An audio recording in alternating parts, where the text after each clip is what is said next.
Nagsisimula ang kwento sa ating bida na si Makoto Musumi na nagsasanay ng archery sa kanyang club tulad ng dati, at pagkatapos ay umuwi siya tulad ng dati. Pagkatapos ay natulog siya, at nang pagkagising ay napansin niyang nasa kakaibang lugar siya.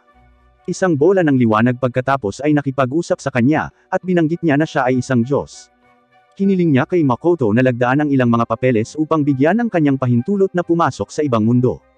Nagtataka si Makoto kung ano ang nangyayari dito, at nagulat ang Diyos nang makitang hindi pa siya sinabihan. Pagkatapos ay inihayag niya ang kanyang tunay na anyo, at ipinakilala niya ang kanyang sarili bilang pinuno ng Kingdom of Night, si Tsukuyomi.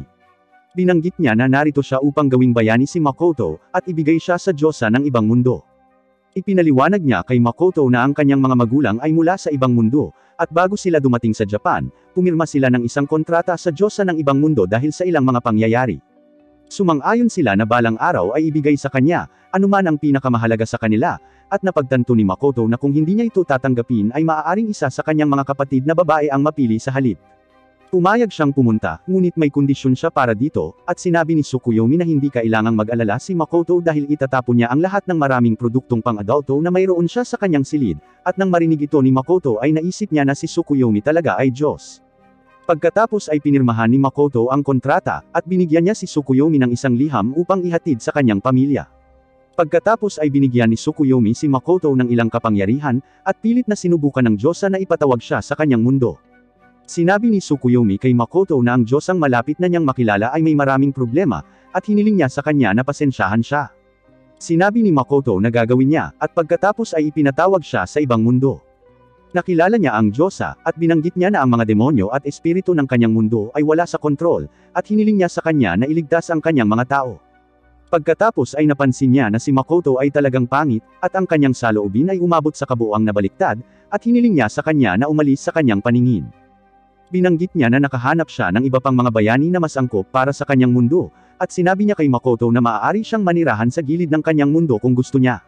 Binanggit niya na ayaw niyang bigyan siya ng anumang kapangyarihan, ngunit bibigyan niya siya ng kakayahang maunawaan ang bawat wika, maliban sa mga ginagamit ng tao. Hiniling niya sa kanya na huwag ipagkalat ang kanyang kasuklam-suklam na binhi sa kanyang mga tao, at ibinaba niya siya sa mundo. Pagkaraan ay patuloy na bumabagsak si Makoto mula sa langit, ngunit siya ay iniligtas ni Tsukuyomi. Binanggit ni Tsukuyomi na hindi niya inaasahan na magiging ganito karahas ang Diyosa, at sinabi niya na ang pagkahulog mula sa taas na ito ay hindi maaaring pumatay kay Makoto. Ipinaliwanag niya na ang mundo kung saan pinanggalingan ni Makoto ay isang malupit na lugar na walang proteksyon ng mga Diyos, at dahil dito ang kanyang mahiwagang kapangyarihan, at pisikal na katawan ay nasa ilalim ng malaking puwersa. Matapos makalaya mula sa pasanin na iyon, sigurado na lubos siyang makapangyarihan sa mundong ito, ngunit maaari pa rin siyang mamatay. Ang katawan ni Tsukuyomi ay nagsimulang mag-glitching, at sinabi niya na ang komunikasyong ito ay nakakonsumo ng malaking lakas ng kanyang lakas, kaya't kailangan niyang matulog ng ilang siglo na ngayon. Binanggit niya na hindi kailangang kumilos si Makoto bilang bayani sa mundong ito, dahil tinanggalan siya ng Diyosa ng titulong iyon, at sinabi niya sa kanya na malaya siya sa bagong mundong ito. Pagkatapos ay nawala si Tsukuyomi at bumagsak si Makoto sa lupa. Pagkatapos nito ay patuloy siyang naglalakad ng ilang araw sa pag-asang makahanap ng isang lungsod, ngunit kahit na matapos ang mga araw ay wala siyang nahanap. Iniisip niya kung nakakagalaw ba siya ng walang pagkain o tubig dahil superhuman siya, at pagkatapos ng ilang oras na paglalakad ay narinig niya ang sigaw ng isang batang babae na humihingi ng tulong. Pumunta siya sa direksyon ng tunog, at napansin niya ang isang babaeng baboy na inaatake ng isang halimaw. Nilabanan niya ang halimaw, at nagawa niyang butasin ito sa isang sipa. Pinapatay nito ang halimaw, at tinatakot nito ang babaeng baboy. Sinubukan niyang tumakas, ngunit pinigilan siya ni Makoto, at nagpakilala siya. Nagtataka ang babae kung paano siya nakakausap ng isang tao, at nakagulat din ito kay Makoto, ngunit hinayaan niya ito. Sinabi niya sa kanya na siya ay isang magiliw na lalaki, at ang babae ay walang pagpipilian kundi ang sumuko, at makinig sa kanya, dahil siya ay masyadong malakas. Sinabi sa kanya ni Makoto na siya ay naligaw, at iniisip niya kung mayroong anumang mga nayon ng tao sa malapit. Sinabi ng batang babae na wala, at binanggit niya na ito ang mga wasteland, at ito ay nasa gilid ng mundo.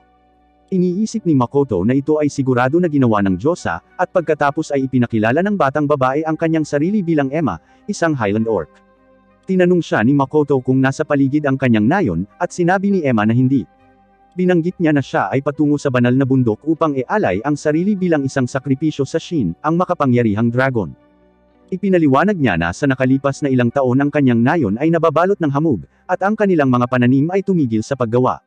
Ang pag-aalay ng mga sakripisyo ay nagiging sanhi ng paghupo ng hamog, at ito na ang pagkakataon na ialay ang sarili ngayon. Binanggit niya na may isang tavern sa unahan kung saan maaaring alisin ni Makoto ang kanyang pagkahapo, at sinubukan niyang umalis. Naisip ni Makoto na gusto niyang iligtas si Emma, dahil siya ay isang mabait na babae, ngunit kung ililigtas niya siya, maaaring siya ang kanyang unang pangunahing tauhang babae. Lumipat ang eksena kay Makoto sa tavern kasama si Emma, at napansin niya si Emma na gumagamit ng magic. Nagulat siya nang malaman na maaari itong gumamit ng mahika, at hiniling niya sa kanya na turuan siya kung paano gamitin ito. Sumang-ayon si Emma, at ipinakita niya sa kanya ang isang spell ng apoy na tinatawag na breed. Binanggit niya na ang incantation ay ang susi sa paggawa ng magic, at si Makoto ay nagtagumpay sa spell sa isang pagsubok. Pagkatapos ay pinaputok niya ito sa isang target pagkatapos sabihin sa kanya ni Emma kung paano, at nagulat si Emma nang makita ang kapangyarihan ng kanyang spell. Nagtataka ito kung ano ang level ni Makoto, at gumagamit siya ng scroll para suriin ito. Lahat ay nagtitipon-tipon upang makita kung anong level mayroon siya, at nalaman nila na siya ay isang level 1 na tao lamang. Ang lahat ay nabigo nang makita ito, at pagkatapos ay tinuruan siya ni Emma ng iba pang mga spelling. Kinaumagahan ay nalaman ni Emma na kinuha ni Makoto ang lahat ng kagamitan, at listahan ng mga spell na ibinigay niya sa kanya, at upang pasalamatan siya ay haharap siya laban sa Shin. Pagkatapos ay pumunta si Makoto sa banal na bundok, at naisip niya na gusto niyang makipag-usap sa Shin, ngunit ginagawa niya ang kanyang mahika, kung sakaling kailangan niyang lumaban. Nalaman niya na maaari siyang gumamit ng mga spell ng walang incantation hanggat nararamdaman niya ito, at binago niya ang kanyang fire spell sa isang pana. Na-shoot niya ang isang gate sa di kalayuan gamit ang spell, ngunit ang spell ay masyadong malakas, at ito ay nagiging sanhi ng isang putok. Pumunta siya upang tingnan ito, at napansin niya ang isang grupo ng mga patay na halimaw doon. Matapos makinig sa isang kalahating patay na halimaw, nalaman niya na sila ang nagbabanta sa mga orc sa pamamagitan ng paggamit ng pangalan ng Shin, ngunit ang galit ng Shin ay magiging totoo ngayon, dahil nagulo ni Makoto ang kanyang tahanan. Pagkatapos ay namatay ang halimaw, at isang makapal na ulap ang pumapalibot sa lugar. Mula sa loob ng hamog na ulap ay may lumabas na dragon, at sinubukan itong salakayin si Makoto, ngunit naiiwasan ni Makoto ang bawat pag-atake niya. Sa tingin niya ay pinipigilan ng hamog ang kanyang paningin, ngunit napapansin niyang nararamdaman pa rin niya kung nasaan ang dragon. Nagtataka siya kung paano niya ito nagagawa, at iniisip niya na ito ang kapangyarihang ibinigay sa kanya ni Tsukuyomi. Pagkatapos ay inaatake niya ang dragon gamit ang maraming mga spell ng apoy, at isa sa mga ito ay nakasugat sa dragon. Nagulat ang dragon na nasugatan siya ng ganoong mababang antas ng spell ng apoy, kahit na siya ay resistant sa apoy, at pagkatapos ay sinuntok siya ni Makoto, at pinabagsak niya siya. Buhay pa rin ang dragon, at ginagamit nito ang kapangyarihan nito upang mabitag si Makoto sa isang barrier, at ipinapakita nito sa kanya ang ilusyon. Pagkatapos ay nakita ni Makoto ang eksenang nagsasanay siya gamit ang kanyang pana, at isang batang babae na nagngangalang Hasegawa ang umamin sa kanya. Sinubukan niyang tanggihan siya ngunit pilit pa rin niyang sinusubukang makipag-date sa kanya, at naisip ni Makoto na hindi ganito ang nangyari. Sa tingin niya ay pinaiyak niya si Hasegawa noong araw na iyon, at samantala, habang nakikita ang kanyang alaala ay nalaman ng dragon na si Makoto ay mula sa ibang mundo. Napansin nito ang isang bagay sa kanyang memorya, at ito ay pumukaw ng interes nito. Pagkatapos ay sinira ni Makoto ang ilusyon na napagtanto na ito ay peke, at sa palagay niya ay nagsisimula na siyang maunawaan ang kapangyarihan na ibinigay sa kanya ni Tsukuyomi. Ipinaliwanag niya na maaari siyang lumikha ng isang kalahating bilog na lugar sa paligid ng kanyang sarili, at manipulahin ang espasyo sa loob nito. Magagamit niya ito para palakasin ang sarili, at sinira niya ang harang ng dragon. Iniisip ng dragon na wala na itong nararamdamang puot kay Makoto, at parang tuta itong sumuko. Humingi ng paumanhin ang dragon para sa ilusyon, at hiniling nito sa kanya na gumawa ng isang kontrata dito. Ipinapaliwanag nito na ang isang kontrata ay isang espesyal na uri ng mahika na nagbibigay ng iba't ibang benepisyo kapag ang mga partido ay nanumpa sa isa't isa, at binibigyang kapangyarihan nito ang magkabilang panig na kasangkot. Iniisip ito ni Makoto, at sinabi ng dragon na interesado siya sa mga alaala ni Makoto. Nagtataka si Makoto kung gaano karami sa kanyang mga alaala ang nakita ng dragon, at sinabi ng dragon na ang isang kontrata ay makikinabang sa kanilang dalawa, at siya ay tatahimak tungkol sa kanyang mga alaala. Sumang-ayon si Makoto, at ang dragon ay bumuo ng isang kontrata. Maaari lamang itong bumuo ng isang 80-20 na kontrata kung saan si Makoto ang may kontrol, at ang dragon ay nag-transform sa isang batang babae na nakadamit bilang isang samurai. Sinabi ni Makoto na umaasa siyang makasakay sa dragon, at ipinaliwanag ni Shin na sa isang 80-20 na kontrata tulad ng sa kanila, ang mas mahinang nilalang ay kumukuha ng hitsura ng mas malakas na nilalang. Nagulat si Makoto nang malaman niyang mas malakas siya, at nang makita niya ang hitsura ni Shin, napagtanto ni Makoto na interesado siya sa kanyang mga alaala ng mga makasaysayang drama. Pagkatapos ay sinabi ni Shin na gusto niyang suriin ang isang bagay kay Makoto, at sinabi niya sa kanya ang tungkol sa Demiplane, isang lugar na kinokontrol niya, at makakapasok lamang sila dito sa pamamagitan ng Mist Gate. Pumasok sila sa Demiplane, at napansin ni Makoto ang isang magandang lupain sa abot ng mata. Nagulat si Shin nang makita ito, at binanggit niya na ang kanyang Demiplane ay dapat na isang madilim, at walang laman na espasyo. Hindi siya makapaniwala na malaki na ang pinagbago nito, at napansin ni Makoto ang mga persimmon sa Demiplane. Ipinaliwanag niya na isa itong prutas na tumutubo sa kanyang mundo, at napansin niyang may iba pang halaman dito na nakikilala niya. Ginagamit niya ang kapangyarihan ni Tsukuyomi para malaman kung gaano kalaki ang lugar na ito, at nalaman niyang napakalaki nito, at nagtatapos ito ng hamog sa lahat ng panig. Iniisip niya na baka hindi siya magawang guluhin ng Diyosa dito, kung mapupuntahan lang ang lugar na ito sa pamamagitan ng Mist Gate, at kung makakapagtayo sila ng isang bayan dito, magiging parang isang ilusyon na lungsod. Naalala ni Makoto na walang kinalaman si Shin sa mga sakripisyo ng Highland Orc, at sinabi niya na dapat silang magtungo sa kanilang nayon at ayusin ang hindi pagkakaunawaan. Pagkatapos ay umalis sila sa Demiplane, at napansin nila si Emma sa labas.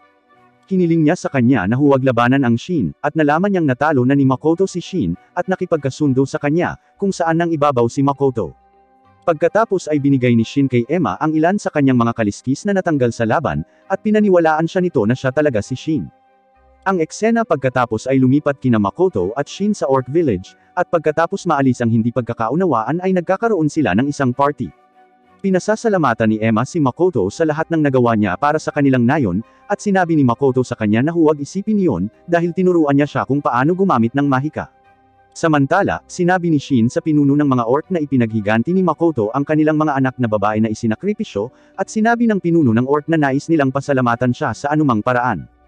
Sinabi ni Shin na mayroon siyang mungkahi para doon, at iniisip niya kung gusto nilang manirahan sa isang malusog na mayamang lupain. Kinabukasan, napansin ni Makoto na lahat ng orc ay nag-impake ng kanilang mga gamit, at iniisip niya kung ano ang nangyayari dito.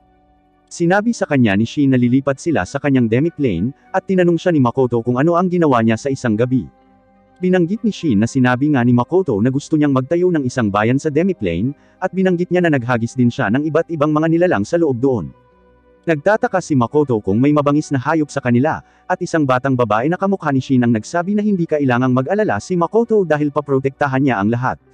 Nagtataka si Makoto kung anak ba ito ni Shin, at ipinaliwanag ni Shin na isa lang ito sa kanyang mga fragment, at nagulat si Makoto nang malaman na si Shin ay maaaring gumawa ng mga clone ng kanyang sarili. Pagkatapos ay tinanong ni Makoto ang mga orc kung sigurado sila sa kanilang mga desisyon, at pagkatapos malaman na sila nga, sinisip-sip ni Shin ang kanilang buong nayon sa Demiplane. Binanggit niya na ang mga orc ay magiging mga unang residente ng Demiplane, at iniisip ni Makoto kung gagawin niyang tumira ang lahat ng makakasalubong nila sa Demiplane. Lumipas ang ilang araw, at nakita natin na ang mga orc ay nanirahan na sa Demiplane. Nakita natin si Makoto na nagsasanay ng mahika, at nalaman niya na siya ay may pinakamalaking kaugnayan sa tubig. Ipinaliwanag niya na magagamit niya ang lahat ng elemento maliban sa hangin, at nakikita natin na habang nagsasanay si Makoto, nanonood si Shin ng mga makasaysayang drama. Sinubukan ni Shin na kunin ang susunod na episode mula sa utak ni Makoto, ngunit pinigilan siya ni Makoto. Sinabi ni Shin na wala siyang ibang gagawin dahil nakaupo lang si Makoto at nagsasanay ng kanyang mahika, at binanggit ni Makoto na ito ay dahil pinagbawalan siya ni Shin na magtrabaho dahil siya ang master ng lugar na ito. Nagtataka siya kung bakit siya ang master, at sinabi ni Shin na ito ay dahil siya ang kanyang master. Pagkatapos ay inutusan ni Makoto si Shin na huwag nang manood ng higit pang mga makasaysayang drama bilang master ng lupaing ito, at naisip ni Shin na maaaring hindi maginhawa para kay Makoto na hindi makagalaw habang tinitingnan niya ang kanyang mga alaala, at umalis siya upang maghanap ng mga materyales na itatayo, isang bagay na katulad ng isang TV. Pagkatapos ay napansin ni Makoto na iniwan ni Shin ang kanyang mga alaala na lumulutang sa hangin, at napansin niya ang larawan ng kanyang pamilya sa isa sa mga alaala. Sa tingin niya, taon-taon silang kumukuha ng larawan ng pamilya, ngunit hindi na niya ito makukuha pa. Pagkatapos ay naaalala niya na ang kanyang mga magulang ay orihinal na mula sa mundong ito, at sa palagay niya ay dapat niyang subukang alamin ang higit patungkol sa kanila. Iniisip niya na gagawin niya itong pangunahing layunin, at iniisip niya na dapat siyang magsimula sa pamamagitan ng pagtungo sa isang nayon ng tao. Pagkatapos ay nakita natin ang isang spider na pinangalanang Black Disaster, na umaatake sa isang dwarf, at samantala si Makoto ay pumunta upang tingnan ang paligid ng demiplane. Napansin niya na ang mga orc ay nagkakaproblema sa pagputol ng ilang matitibay na puno upang linisin ang isang lugar upang makagawa ng bahay para sa kanya. Sinabi niya sa kanila na haharapin niya ito, at ginamit niya ang kapangyarihang ibinigay sa kanya ni Tsukuyomi upang palakasin ang kanyang blade. Binanggit niya na pinangalanan niya ang kapangyarihang ito, na Kai, at ginagamit niya ang kanyang blade upang putulin ang puno, kasing lambot ng butter. Pagkatapos ay pinalakas niya ang kanyang katawan upang ilipat ito mula sa daan, at napansin niya na ang isa sa mga orc ay nasaktan. Gumagamit siya ng Kai upang magbigay ng panggagamot sa kanyang sugat, at ito ay nagpapagaling sa kanya. Nagulat ang orc na kaya siyang pagalingin ni Makoto nang hindi ginagastos ang kanyang mana, at napagtanto ni Makoto na hindi gumagasta ng mana ang Kai. Pagkatapos ay napansin niya na nasaktan din niya ang kanyang sarili gamit ang maikling espada, at sinubukan niyang pagalingin ang kanyang sarili gamit ang kanyang Kai, ngunit hindi ito gumana. Nalaman niya na hindi niya magagamit ang healing property ng Kai sa kanyang sarili, at sa tingin niya ay hindi ito maganda dahil hindi rin niya magagamit ang healing magic. Pagkatapos ay bumalik si Shin, at napansin ni Makoto na mayroon siyang dwarf sa kanyang mga bisig. Tinanong niya siya kung ano ang nangyayari, at ipinaliwanag ni Shin na ang demiplane ay inatake ng isang kakaibang nilalang. Napansin niya na si Makoto ay nasugatan, at binanggit niya na sa amoy ng kanyang dugo ay maaakit ang nilalang dito. Dumating doon ang Black Disaster mula kanina, at sinasalakay nito si Makoto. Iniwan ni Shin ang pakikipaglaban kay Makoto at sinabi sa kanya na may dala siyang nasugatan na tao, at umiwas si Makoto sa mga pag-atake nito. Nagtataka siya kung ano ang bagay na ito, at ipinaliwanag ng dwarf na ito ang itim na gagamba ng sakuna, at ito ay isang sinaunang nilalang, na sinalanta ng walang hanggang kagutuman. Sinabi ni Shin na nilabanan niya ito noon, at umatras ito pagkatapos niya itong sugatan. Iniisip ni Makoto na ang pagbigay ng ilang pinsala ay maaaring makapagpa-atras muli, at ginagamit niya ang kanyang maikling espada upang labanan ang gagamba. Hinihiwa niya ang mga bias nito, ngunit halos agad-agad silang bumubuo. Pagkatapos ay chinacharge niya ang isang spell ng apoy sa hangin, at samantala, nilalabanan niya ang gagamba gamit ang kanyang maikling espada, kung saan nilagyan niya ng kapangyarihan ng apoy. Ang gagamba ay patuloy na nagbabagong buhay, at pagkatapos ay ginamit ni Makoto ang apoy na iniwan niya sa hangin upang i-vaporize ito, ngunit ang gagamba ay sumisipsip ng pag-atake upang pagalingin ang sarili. Pagkatapos ay inatake ng gagamba si Makoto, at nagawa nitong saksakin siya. Umiinom ito ng dugo ni Makoto, at nagalit si Makoto nang makitang tinatamasa nito ang kanyang dugo na parang isang delicacy. Pagkatapos ay inaatake niya ang gagamba gamit ang tuloy-tuloy na mga spell ng apoy, tulad ng isang machine gun, at iniisip ni Shin na ang isang tao lamang na may napakalaking mana ang makakagawa nito. Napagtanto niya na si Makoto ay nagpipigil para sa demiplane, at pagkatapos ay inatake ni Makoto ang gagamba gamit ang isang pana ng tubig. Siya ay nahimatay pagkatapos, at nakita natin na ang gagamba ay buhay pa, at nakuha nito si Makoto. Niyakap siya nito, at nagulat si Shin nang makita ito. Binanggit nito na masyadong malasa ang dugo ni Makoto, at hinding-hindi siya nito bibitawan. Pinalaya ni Shin si Makoto, at nakita natin na kilala ni Shin ang gagamba, at sinabi niya dito na siya si Shin, ang dragon. Nagtataka ang gagamba kung ano ang kaugnayan ni Shin sa tao na iyon, at sinabi ni Shin na siya ay kanyang lingkod. Pagkatapos ay sinabi ni Shin na dapat bumuo ng kontrata ang gagamba sa tao na ito, kung gusto nitong manatili sa kanya, at sinabi ng gagamba na kakailanganin nito ang pahintulot ni Makoto para doon. Binanggit ni Shin na makukuha nila yun mamaya, at ginagawa nila ang ritual. Lumipat ang eksena sa paggising ni Makoto, at napansin niya ang isang kakaibang babae sa tabi niya, at inialok nito sa kanya ang kanyang katawan at kaluluwa. Pagkatapos ay ipinaliwanag ng batang babae kay Makoto na siya ay pinagaling ni Shin at ni Emma, at tinanong siya ni Makoto kung sino siya. Sinabi ng batang babae na siya ang itim na gagamba, at nakuha niya ang form na ito sa pamamagitan ng kanilang kontrata. Iniisip ni Makoto na ang kontrata ay nangangailangan ng pahintulot ng magkabilang partido, at pagkatapos ay pumunta doon si Shin. Tinanong siya ni Makoto kung paano siya pumasok sa isang kontrata nang hindi niya nalalaman, at sinabi sa kanya ni Shin na ito ay mas mahusay kaysa sa sundan ng isang gagamba. Ang dwarf na iniligtas ni Shin kanina ay sinubukang kausapin si Makoto, at ipinaliwanag ni Shin sa kanya na ito ay isang elder dwarf, at siya ay nagmula sa isang sinaunang subrace ng mga dwarf na gumawa ng mga sikat, sagrado, at maharlikang artifact. Ipinakilala ng dwarf ang kanyang sarili bilang Baron, at pinasalamatan niya si Makoto sa pagtalo sa itim na gagamba at pagligtas sa kanilang nayon. Binanggit niya na sinabihan siya na ang sumpa ng babaeng gagamba ay naalis na, at ang kanyang tunay na anyo ay naibalik na. Napagtanto ni Makoto na nagsinungaling si Shin sa dwarf para sa kaginhawahan, at pagkatapos ay hiniling ng dwarf kay Makoto na hayaan silang lumipat sa lupaing ito. Mabilis na sumang-ayon si Makoto, at binanggit ni Shin na mayroon silang ilang kondisyon. Sinabi niya na dapat silang tumulong sa pagpaplano ng bayan, magbigay ng mga armas, at sa hinaharap, magbayad ng buwis sa kanilang lupain. Sinabi niya na dapat din niyang ituring ang master bilang kanilang Panginoon, at sinabi ng dwarf na wala siyang pagtutol, ngunit aabutin siya ng 2 araw upang kumbonsihin ang kanyang mga tao, at dalhin sila dito. Pagkatapos ay binigay sa kanya ni Shin ang ilan sa kanyang mga kaliskis, at iniisip ng dwarf na hindi siya mahihirapang kumbonsihin ang mga manggagawa gamit ito. Ang eksena pagkatapos ay lumipat kay Makoto sa mga wasteland, at sinabi niya na bawat araw ay gumugugol siya ng ilang oras sa paghahanap ng mga pamayanan ng tao upang matuntan ang landas ng kanyang mga magulang. Pagkatapos ay napansin niya ang isang nayo ng tao, at sinubukan niyang pumunta doon, ngunit pinigilan siya ni Shin, at binanggit niya na mayroon siyang mahalagang kahilingan. Bumalik si Makoto sa demiplane nang marinig ito, at pagkatapos ay hiniling ni Shin sa kanya na pangalanan silang dalawa. Sinabi niya na walang mga pangalan ang mga tao ng demiplane, hindi alam kung ano ang itatawag sa kanila, at hindi makapaniwala si Makoto na ipinatawag nila siya dito para sa isang maliit na bagay. Pagkatapos ay pinangalanan niya si Shin, na Tomo, at pinangalanan niya ang itim na gagamba, si Mio. Pareho silang masaya na makuha ang kanilang mga bagong pangalan, at ang eksena ay lumipat sa kanila na ipinahayag ang kanilang mga pangalan sa isang pagpupulong ng lahat ng mga residente ng demiplane. Sila rin ang magpapasya kung ano ang itatawag nila kay Makoto mula ngayon, at pagkatapos ng boto ay nakipag-ayos sila sa Young Master. Pagkatapos ay sinabi ni Mio na ang ilang mga bagong species ay sumali sa kanilang demiplane, at pagkatapos ay ipinakilala ni Beren ang pinuno ng Elder Dwarfs bilang Eld. Sinabi ni Eld na para sa isang tao ay talagang makapangyarihan si Makoto, dahil kaya niyang utusan si Tomo at si Mio, at iniisip niya kung si Makoto ay sinisingil ng isang misyon mula sa Diyosa.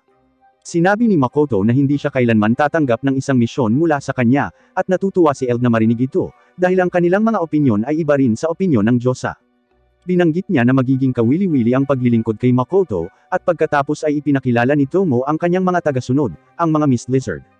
Binanggit niya na sila ay isang makapangyarihang species na may parehong mga katangian ng tubig at hangin, at binanggit ni Makoto na hindi niya alam na mayroon siyang mga tagasunod.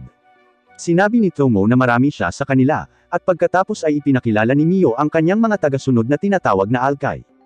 Binanggit niya na hindi nila matakasan ang kanilang gutom, ngunit pagkatapos matanggap ang kanyang essence ay natauhan sila. Nagtataka si Makoto kung ano ang ibig niyang sabihin sa essence, at ipinaliwanag ni Mio na tinutukoy niya ang kanyang dugo. Pagkatapos ay sinabi ni Mio sa kanyang mga tagasunod na huwag igalang si Makoto, o kakainin niya sila. Pagkatapos ay hiniling ni Makoto si Tomo, at ang iba pa na hawakan ang natitira, at umalis siya patungo sa lungsod ng tao na kakahanap niya lang. Napansin niya ang isang magandang babae sa paligid ng lungsod, at sinubukan niyang kausapin ito, ngunit tumakbo ito nang makita siya, tinawag siyang halimaw.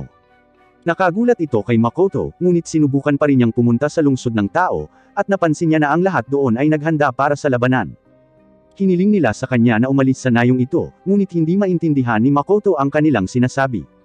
Pinagbabaril nila siya, at umatras si Makoto habang ginagamit ang defensive kai para ipagtanggol ang sarili. Nagtataka siya kung bakit hindi niya maintindihan ang mga ito, at naaalala niya na binigyan siya ng Diyosa ng kakayahang maunawaan ang bawat wika, maliban sa wika ng tao. Ang eksena ay lumipat kay Makoto sa demiplane, at siya ay nalulumbay pagkatapos ipaliwanag ang kanyang sitwasyon sa iba. Dumating doon si Emma, at tinanong niya siya kung ano ang nangyari.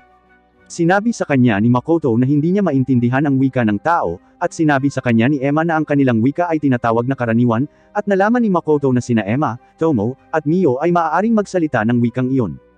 Iniisip ni Makoto na ang hindi kakayahang makipag-usap ay hindi dahilan para sa lakayin ng isang tao, at sinabi sa kanya ni Tomo na ang problema ay hindi wika, ito ang mana na kanyang inilalabas sa lahat ng oras. Sinabi ni Emma na naglalabas siya ng napakaraming mana na nakakasira sa paligid niya.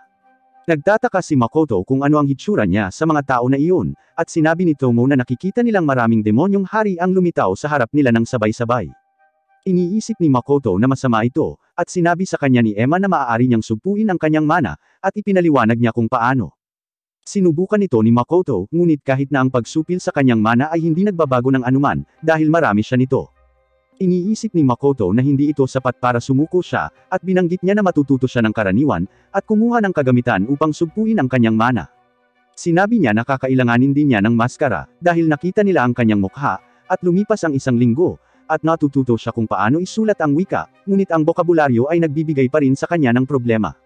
Pagkaraan ng isa pang linggo, binilhan siya ng dwarf ng sumpa na singsing na maaaring sumipsip ng mana, ngunit nawasak ang singsing sa sandaling isuot ito ni Makoto. Ang dwarf ay nagsasaad na kailangan niyang dagdagan ang kapasidad ng imbakan, at lumipas ang isang buwan. Nahihirapan pa rin si Makoto sa pagbigkas ng karaniwan, dahil kakaiba ang boses niya kapag nagsasalita, at iniisip niya na maaaring gumamit siya ng mahika upang makipag-usap sa pamamagitan ng pagsusulat. Ang dwarf pagkatapos ay dumating na may isa pang singsing, at binanggit niya na ang pangalan nito ay Draupnir. Sinabi niya na ito ay sumisipsip at nagko-compress ng mana, at kapag ang kulay nito ay nagbago mula puti hanggang pula, nangangahulugan ito na naabot na nito ang limitasyon nito, at dapat niyang alisin ito. Napansin ni Makoto na gumagana ng maayos ang singsing, at sinubukan niyang bisitahin muli ang bayan ng tao, at sa pagkakataong ito sina Mio at Tomo ay kasama niya. Napansin ni Makoto na ibang damit ang suot ni Mio, at pinupuri niya ito, at namula ito. Pagkatapos ay pumasok sila sa lungsod na may dalang kariton na puno ng mga prutas, at sinabi nila sa bantay na nagdadala sila ng prutas. Pagkatapos ay pumasok si Makoto sa lungsod, at nakita natin na may nagbabantay sa kanya. Pagkatapos ay tiningnan niya ang palengke, habang sinabi niya sa gwardya na siya ay anak ng isang mayamang mangangalakal, at magiging kakaiba kung hindi niya gagawin ito. Napansin niya na lahat ng tao sa lungsod ay talagang maganda, at iniisip niya na ang mundo ay talagang hindi mabait. Pagkatapos ay pumunta sila sa isang guild upang magparehistro, at iniisip ng receptionist na mukhang kahina-hinala si Makoto. Ipinaliwanag sa kanya ni Mio at Tomo na si Makoto ay isinumpa sa kanyang paglalakbay, at dahil sa sumpa, hindi niya maalis ang kanyang maskara, o singsing, at hindi rin siya makapagsalita. Nangangamusta si Makoto sa pamamagitan ng pagsulat, at ipinaliwanag ng receptionist kung paano gumagana ang guild. Ipinaliwanag niya na ang mga trabaho sa kanilang guild ay nirerango ayon sa kahirapan, at maaari nilang pataasin ang kanilang rango sa pamamagitan ng pagkumpleto ng mga trabaho. Nagsisimula ang lahat sa E-rank, at napagtanto ni Mio na maaari lamang nilang piliin ang mga trabahong may pinakamababang rango. Binanggit ng receptionist na mayroon ding mga espesyal na rango na trabaho, at kahit sino ay maaaring kumuha ng mga ito.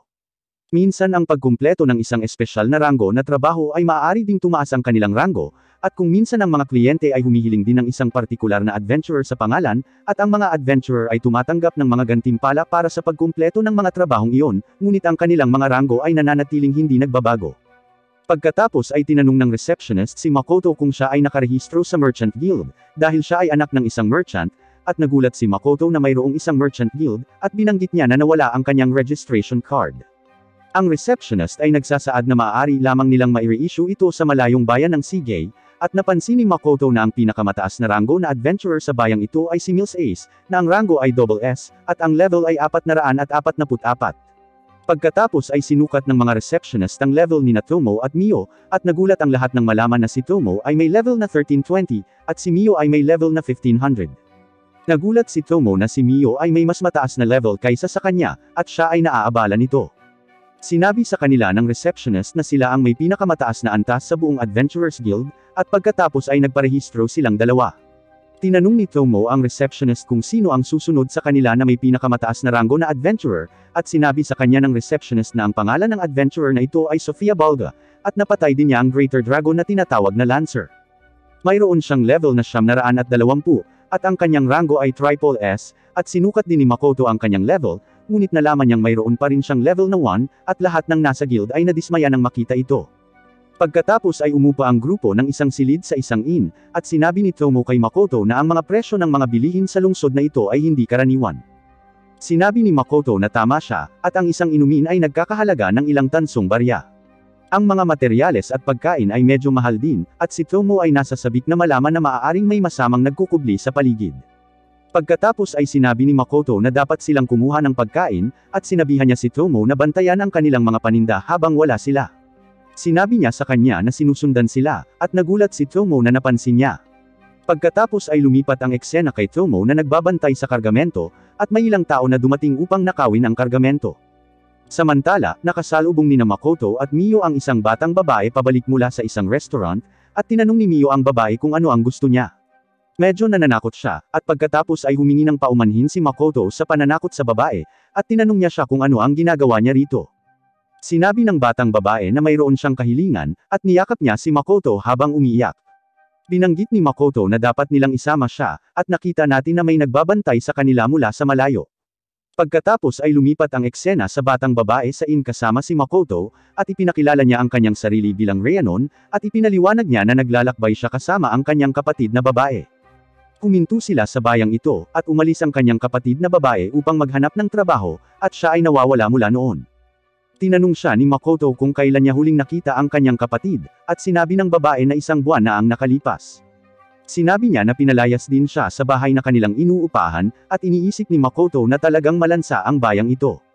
Pagkatapos ay nakita natin ang ilang mga tao na sinusubukang nakawin ang kargamento ni Makoto, at madaling hinarap sila ni Tomo. Pinaliit niya ang sarili niyang lakas, at sa huli ay napatay niya ang karamihan sa kanila. Nagawa niyang mahuli ang isa sa mga magnanakaw, at dinala niya sila kay Makoto. Sinisigawan siya ni Makoto dahil sa paggawa ng gulo sa mga lansangan, at binanggit niya na dapat niyang pasalamatan si Mio sa pagtatapon ng mga bangkay. Pagkatapos ay nalaman ni Makoto na ang bihag ay isang babae, at ipinagpatuloy niya ang pag-lecture kay Tomo, ngunit si Rhiannon ay dumating doon, at pinalaya ni Makoto si Tomo. Ipinaliwanag ni Makoto kay Tomo kung ano ang pakikitungo sa bata, at napansin ni Rhiannon na nakakapagsalita si Makoto, ngunit ang boses nito ay parang walang kwenta para sa kanya. Pagkatapos ay sumulat si Makoto upang sabihin sa kanya na kumain ng ilang pagkain na mayroon sila sa susunod na silid, at matulog, at ipinakita sa kanya ni Rhiannon ang larawan ng kanyang kapatid na babae. Pagkatapos ay umalis siya, at nang makita ang larawan, si Makoto ay may seryosong tingin sa kanyang mukha. Pagkaraan ay bumalik si Mio sa silid, at napansin niyang tinitingnan ni Makoto ang mga alaala ng nahuli na babae. Napansin niya na mas seryoso siya kaysa karaniwan, at binanggit ni Makoto na ang mga magnanakaw na ito ay nasa guild kanina, at konektado rin sila kay Rhiannon.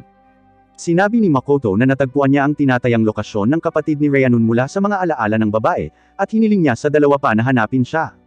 Binanggit ni Mio na hindi kailangang magmadali dahil hindi nila alam kung buhay ang kapatid ni Rhiannon, at hiniling ni Makoto na magmadali sila.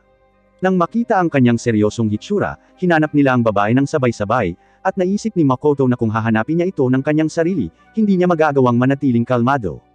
Nakita natin na ang kapatid ni Rhiannon ay kamukha ni Hasegawa, at ipinaliwanag nito ang seryosong pagmumukha ni Makoto. Pagkatapos ay ikinwento ni Mio kung paano nagbago ang ekspresyon ni Makoto nang tinatalakay ang babae sa larawan, at iniisip niya kung kakilala niya ang babaeng iyon. Sinabi ni Tomo na walang kahit isang kakilala si Makoto sa mundong ito, dahil nakita niya ang kanyang mga alaala, at nagseselos si Mio nang marinig ito.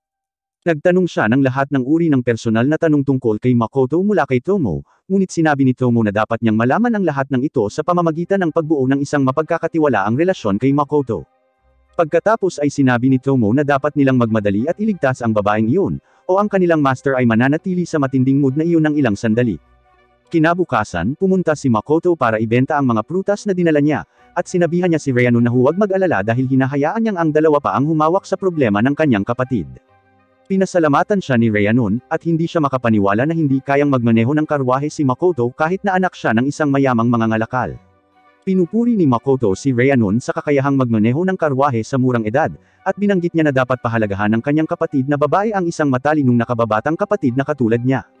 Naalala ni Rhiannon ang panahon noong una silang pumasok sa lungsod, at noon ay palagi silang baon sa utang. Dahil dito ay kinuha ng kanyang kapatid na babae ang isang mapanganib na misyon sa pakikipagsapalaran, at nabigo siya.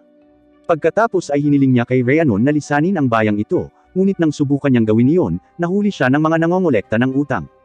Sa ibang lugar ay nakikita natin ang kapatid ni Rhiannon sa isang madilim na silid, at iniisip niya na ang kanyang pamilya ay naging mga adventurer sa mga henerasyon. Ang isa sa kanilang mga kamag-anak ay minsang natalo ng isang halimaw, at nawala ang kanilang mahalagang espada ng pamilya. Upang maibalik ang karangalan ng kanyang pamilya, pumasok siya sa mga wasteland, ngunit wala siyang magawa.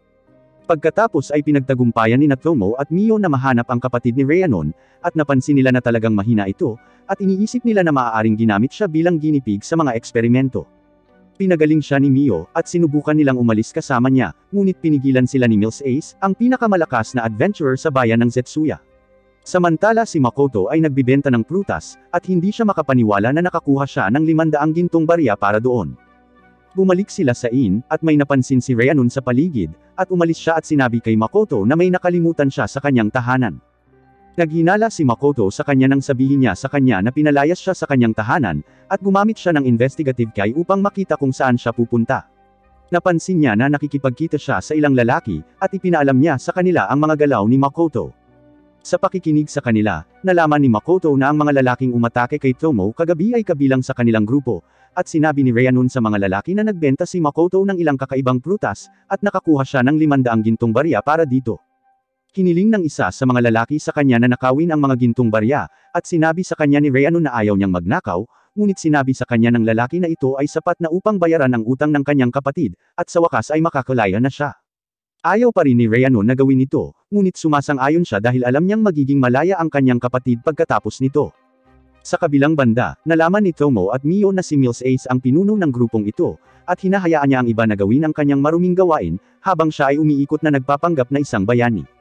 Naaalala ng mga miyembro ng Mills Group na nakita nila ang dalawang babae sa guild kanina, at iniisip nila na ang mga babaeng ito ay tiyak na nagpapanggap ng kanilang mga level, dahil hindi sila maaaring magkaroon ng mga level na higit sa 1,000. Hiniling ni Mills sa dalawang babae na sumama sa kanila, at makukuha nila ang lahat ng pera at katanyagan na gusto nila.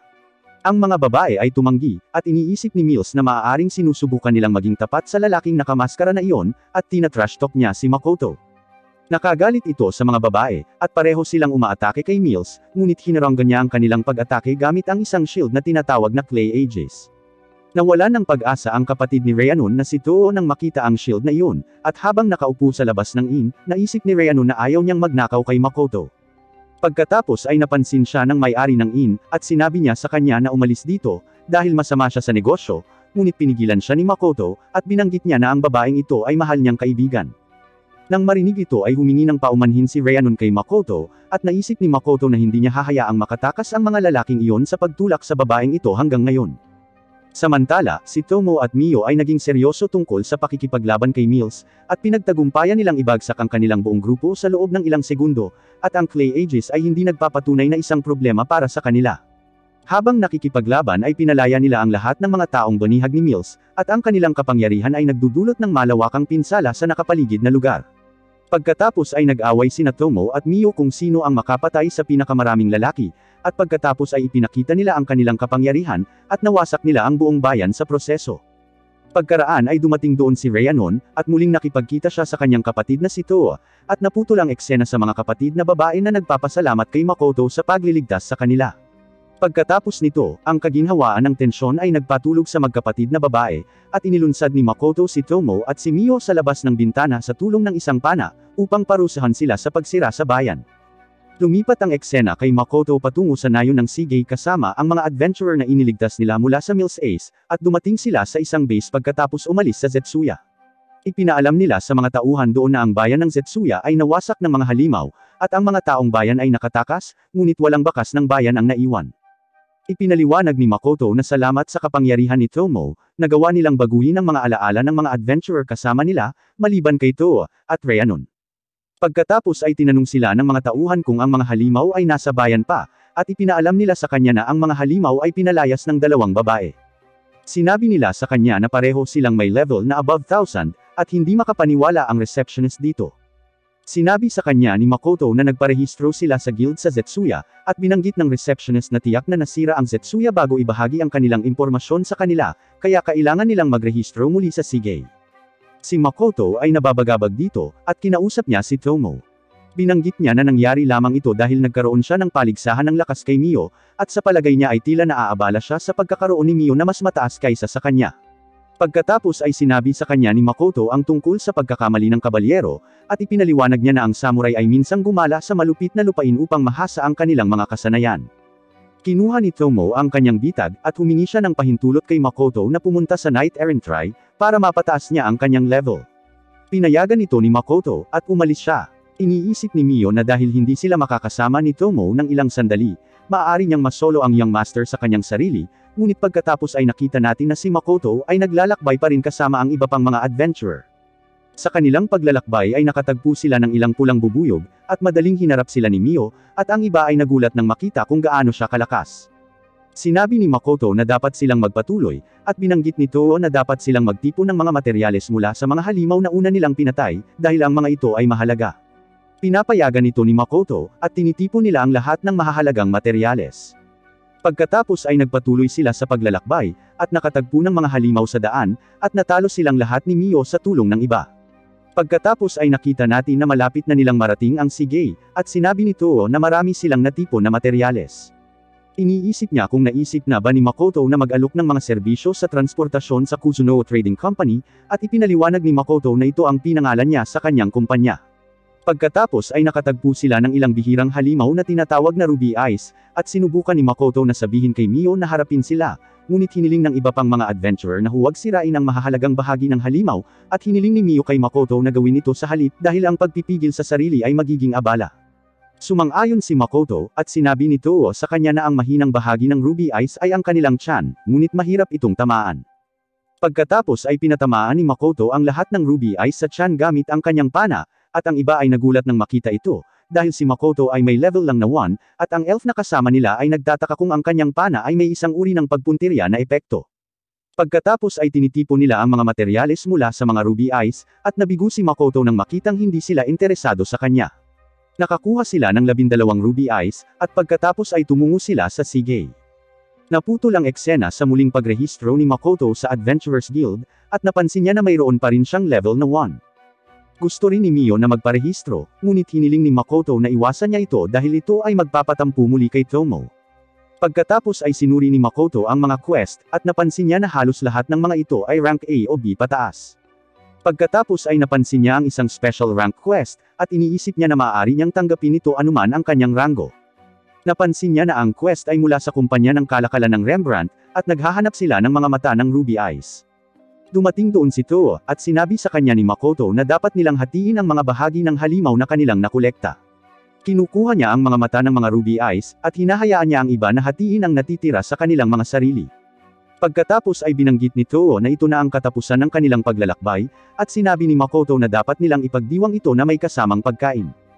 Pagkatapos ay nagpapalitan sila ng mga contact sa card, at sinabi ni Toho na sasabihin niya kay Makoto ang tungkol sa restaurant pagkatapos pumili. Ipinaliwanag ni Makoto na ang mga guild card ng mundong ito ay talagang high-tech, at magagamit nila ito upang makipag-ugnayan sa iba pang mga adventurer, mayroon din silang mga mapa ng bayan, at isang monster encyclopedia, at mayroon ding ilang karagdagang paid content. Ang eksena ay lumipat kay Makoto na nakikipagkita sa iba sa isang restaurant, at nasasabik siya nang makitang ang restaurant ay may klasikong karne sa bone dish. Lahat sila ay nag-cheers upang ipagdiwang ang kanilang paglalakbay at pagkikita, at kinakain ni Makoto ang karne sa buto, at sa tingin niya ay napakasarap nito. Pagkatapos ay ipinakilala niya ang mga adventurer sa atin, at sinabi niya na ang blonde na lalaki ay si Hazel, at siya ay isang alchemy meister, ang elf ay isang blessed gunner, at siya ay nagngangalang Luisa. Ang dwarf sa kanilang grupo ay nagngangalang Ranina, at siya ay isang priest knight. Binanggit niya na si Makoto ay sigurado na malakas dahil kaya niyang gamitin ang pana na iyon ng napakahusay, at hinahamon niya siya sa isang arm wrestling match. Sumang-ayon si Makoto, at madali niyang natalo si Ranina. Pagkatapos ay binanggit ni Makoto na si Toho ay isang dark thief, at ipinagpatuloy nila ang kanilang party.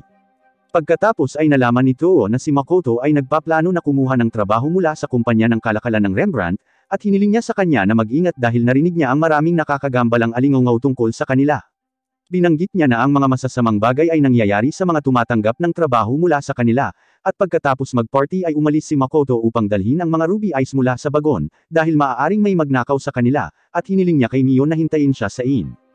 Iniisip ni Mio na wala silang narinig mula kay Tomo sa lahat ng oras na ito, at ngayong gabi ay mayroon lamang silang solong silid. Ibig sabihin, mag-iisa lang siya kay Makoto, pero napansin niyang may 2 kama sa kwarto. Sinusubukan niyang alisin ang isa sa kanila, ngunit bumalik si Makoto na may mga Ruby Eyes bago niya magawa. Binanggit niya na dapat silang bumalik sa demiplane bukas, dahil maaaring may narinig si Emma mula kay Tomo, at inaasahan ni Mio na gagawa siya ng hakbang, ngunit natutulog siya. Lumipat ang eksena sa pagpasok ni Makoto sa demiplane kinaumagahan, at sinabi niya na ngayon ay maaari na siyang gumawa ng mga stable mist gate. Sinalubong siya ni Emma at Fragment, at pagkatapos ay nagulat si Emma sa kanya tungkol sa sitwasyon sa demiplane, at binanggit niya na ang alkay ay naninirahan sa mga bundok, at tinutulungan sila ng mga orc at mist lizard.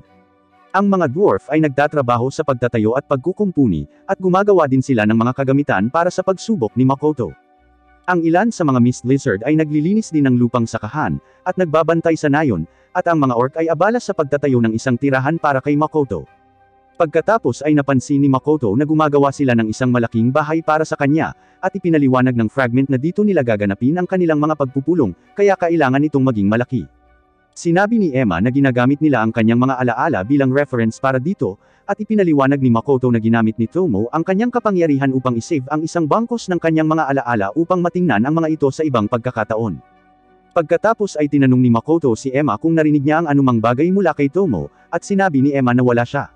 Ang fragment din ay walang narinig mula sa kanya, at si Elle pagkatapos ay dumating doon. Binanggit niya na gusto niyang tingnan ni Makoto ang isang bagay, at dinala niya siya sa isang pagawaan, at ipinakita niya sa kanya ang ilang baluti.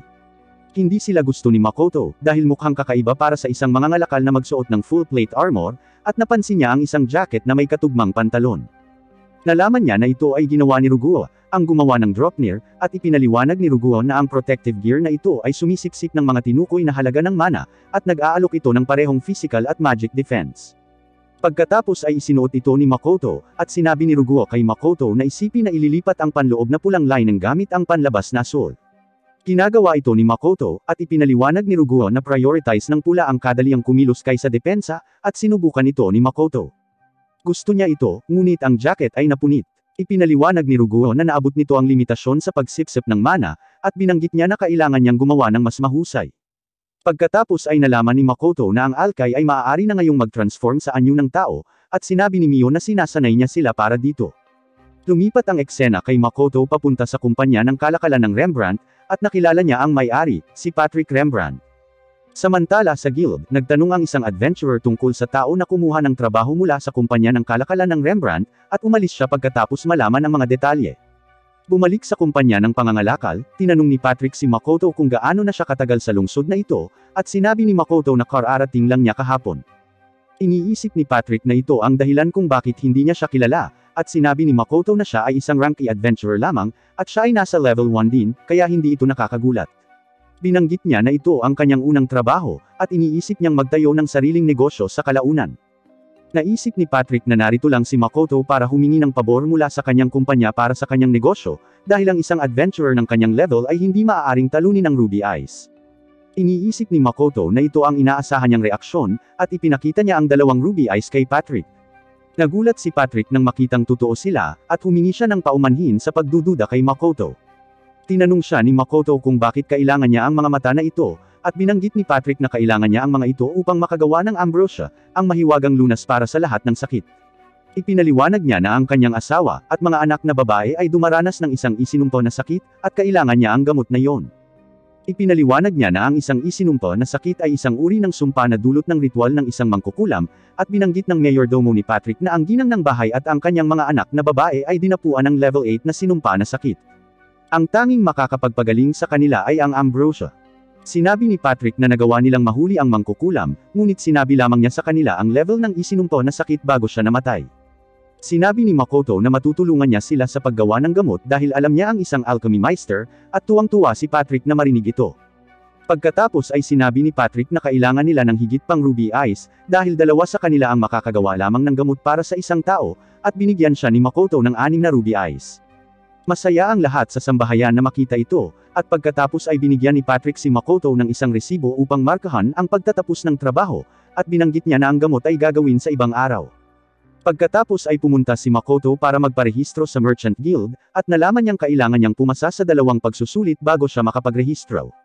Si Makoto ay nagtatanong tungkol sa mga pagsusulit, at nalaman niya na ang mga pagsusulit ay maaaring kunin anumang oras, at una ay isang written exam, at maaari niyang suriin ang manual ng guild para sa nilalamang sakop.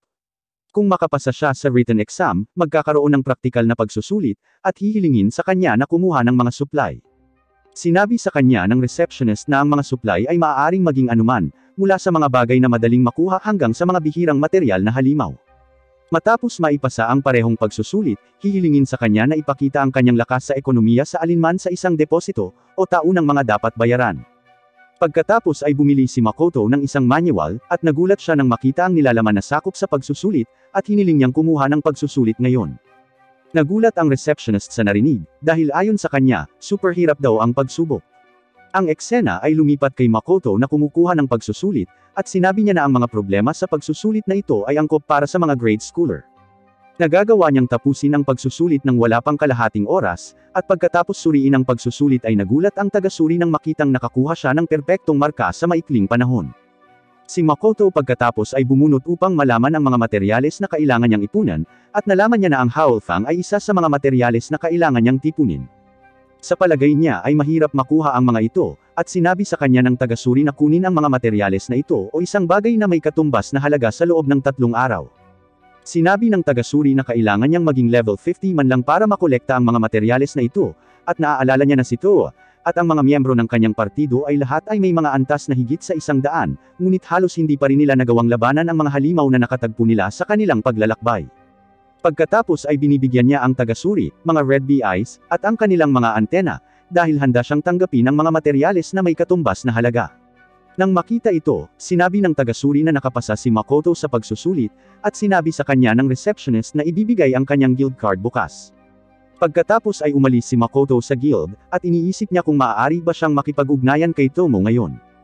Pagkatapos ay nakita natin si Tomo na nakikipaglaban sa ilang mga halimaw sa panahon ng kanyang Knight Errant try, at bumalik siya sa demiplane na may dalang game crab, at niluto nila ang alimango. Ang isa sa mga Mist Lizard ay nagsabi na narinig niya na ang makakuha ng mga alimango ay isang napakasarap na pagkain, at iniisip niya kung hindi nila sasabihin sa Young Master ang tungkol dito.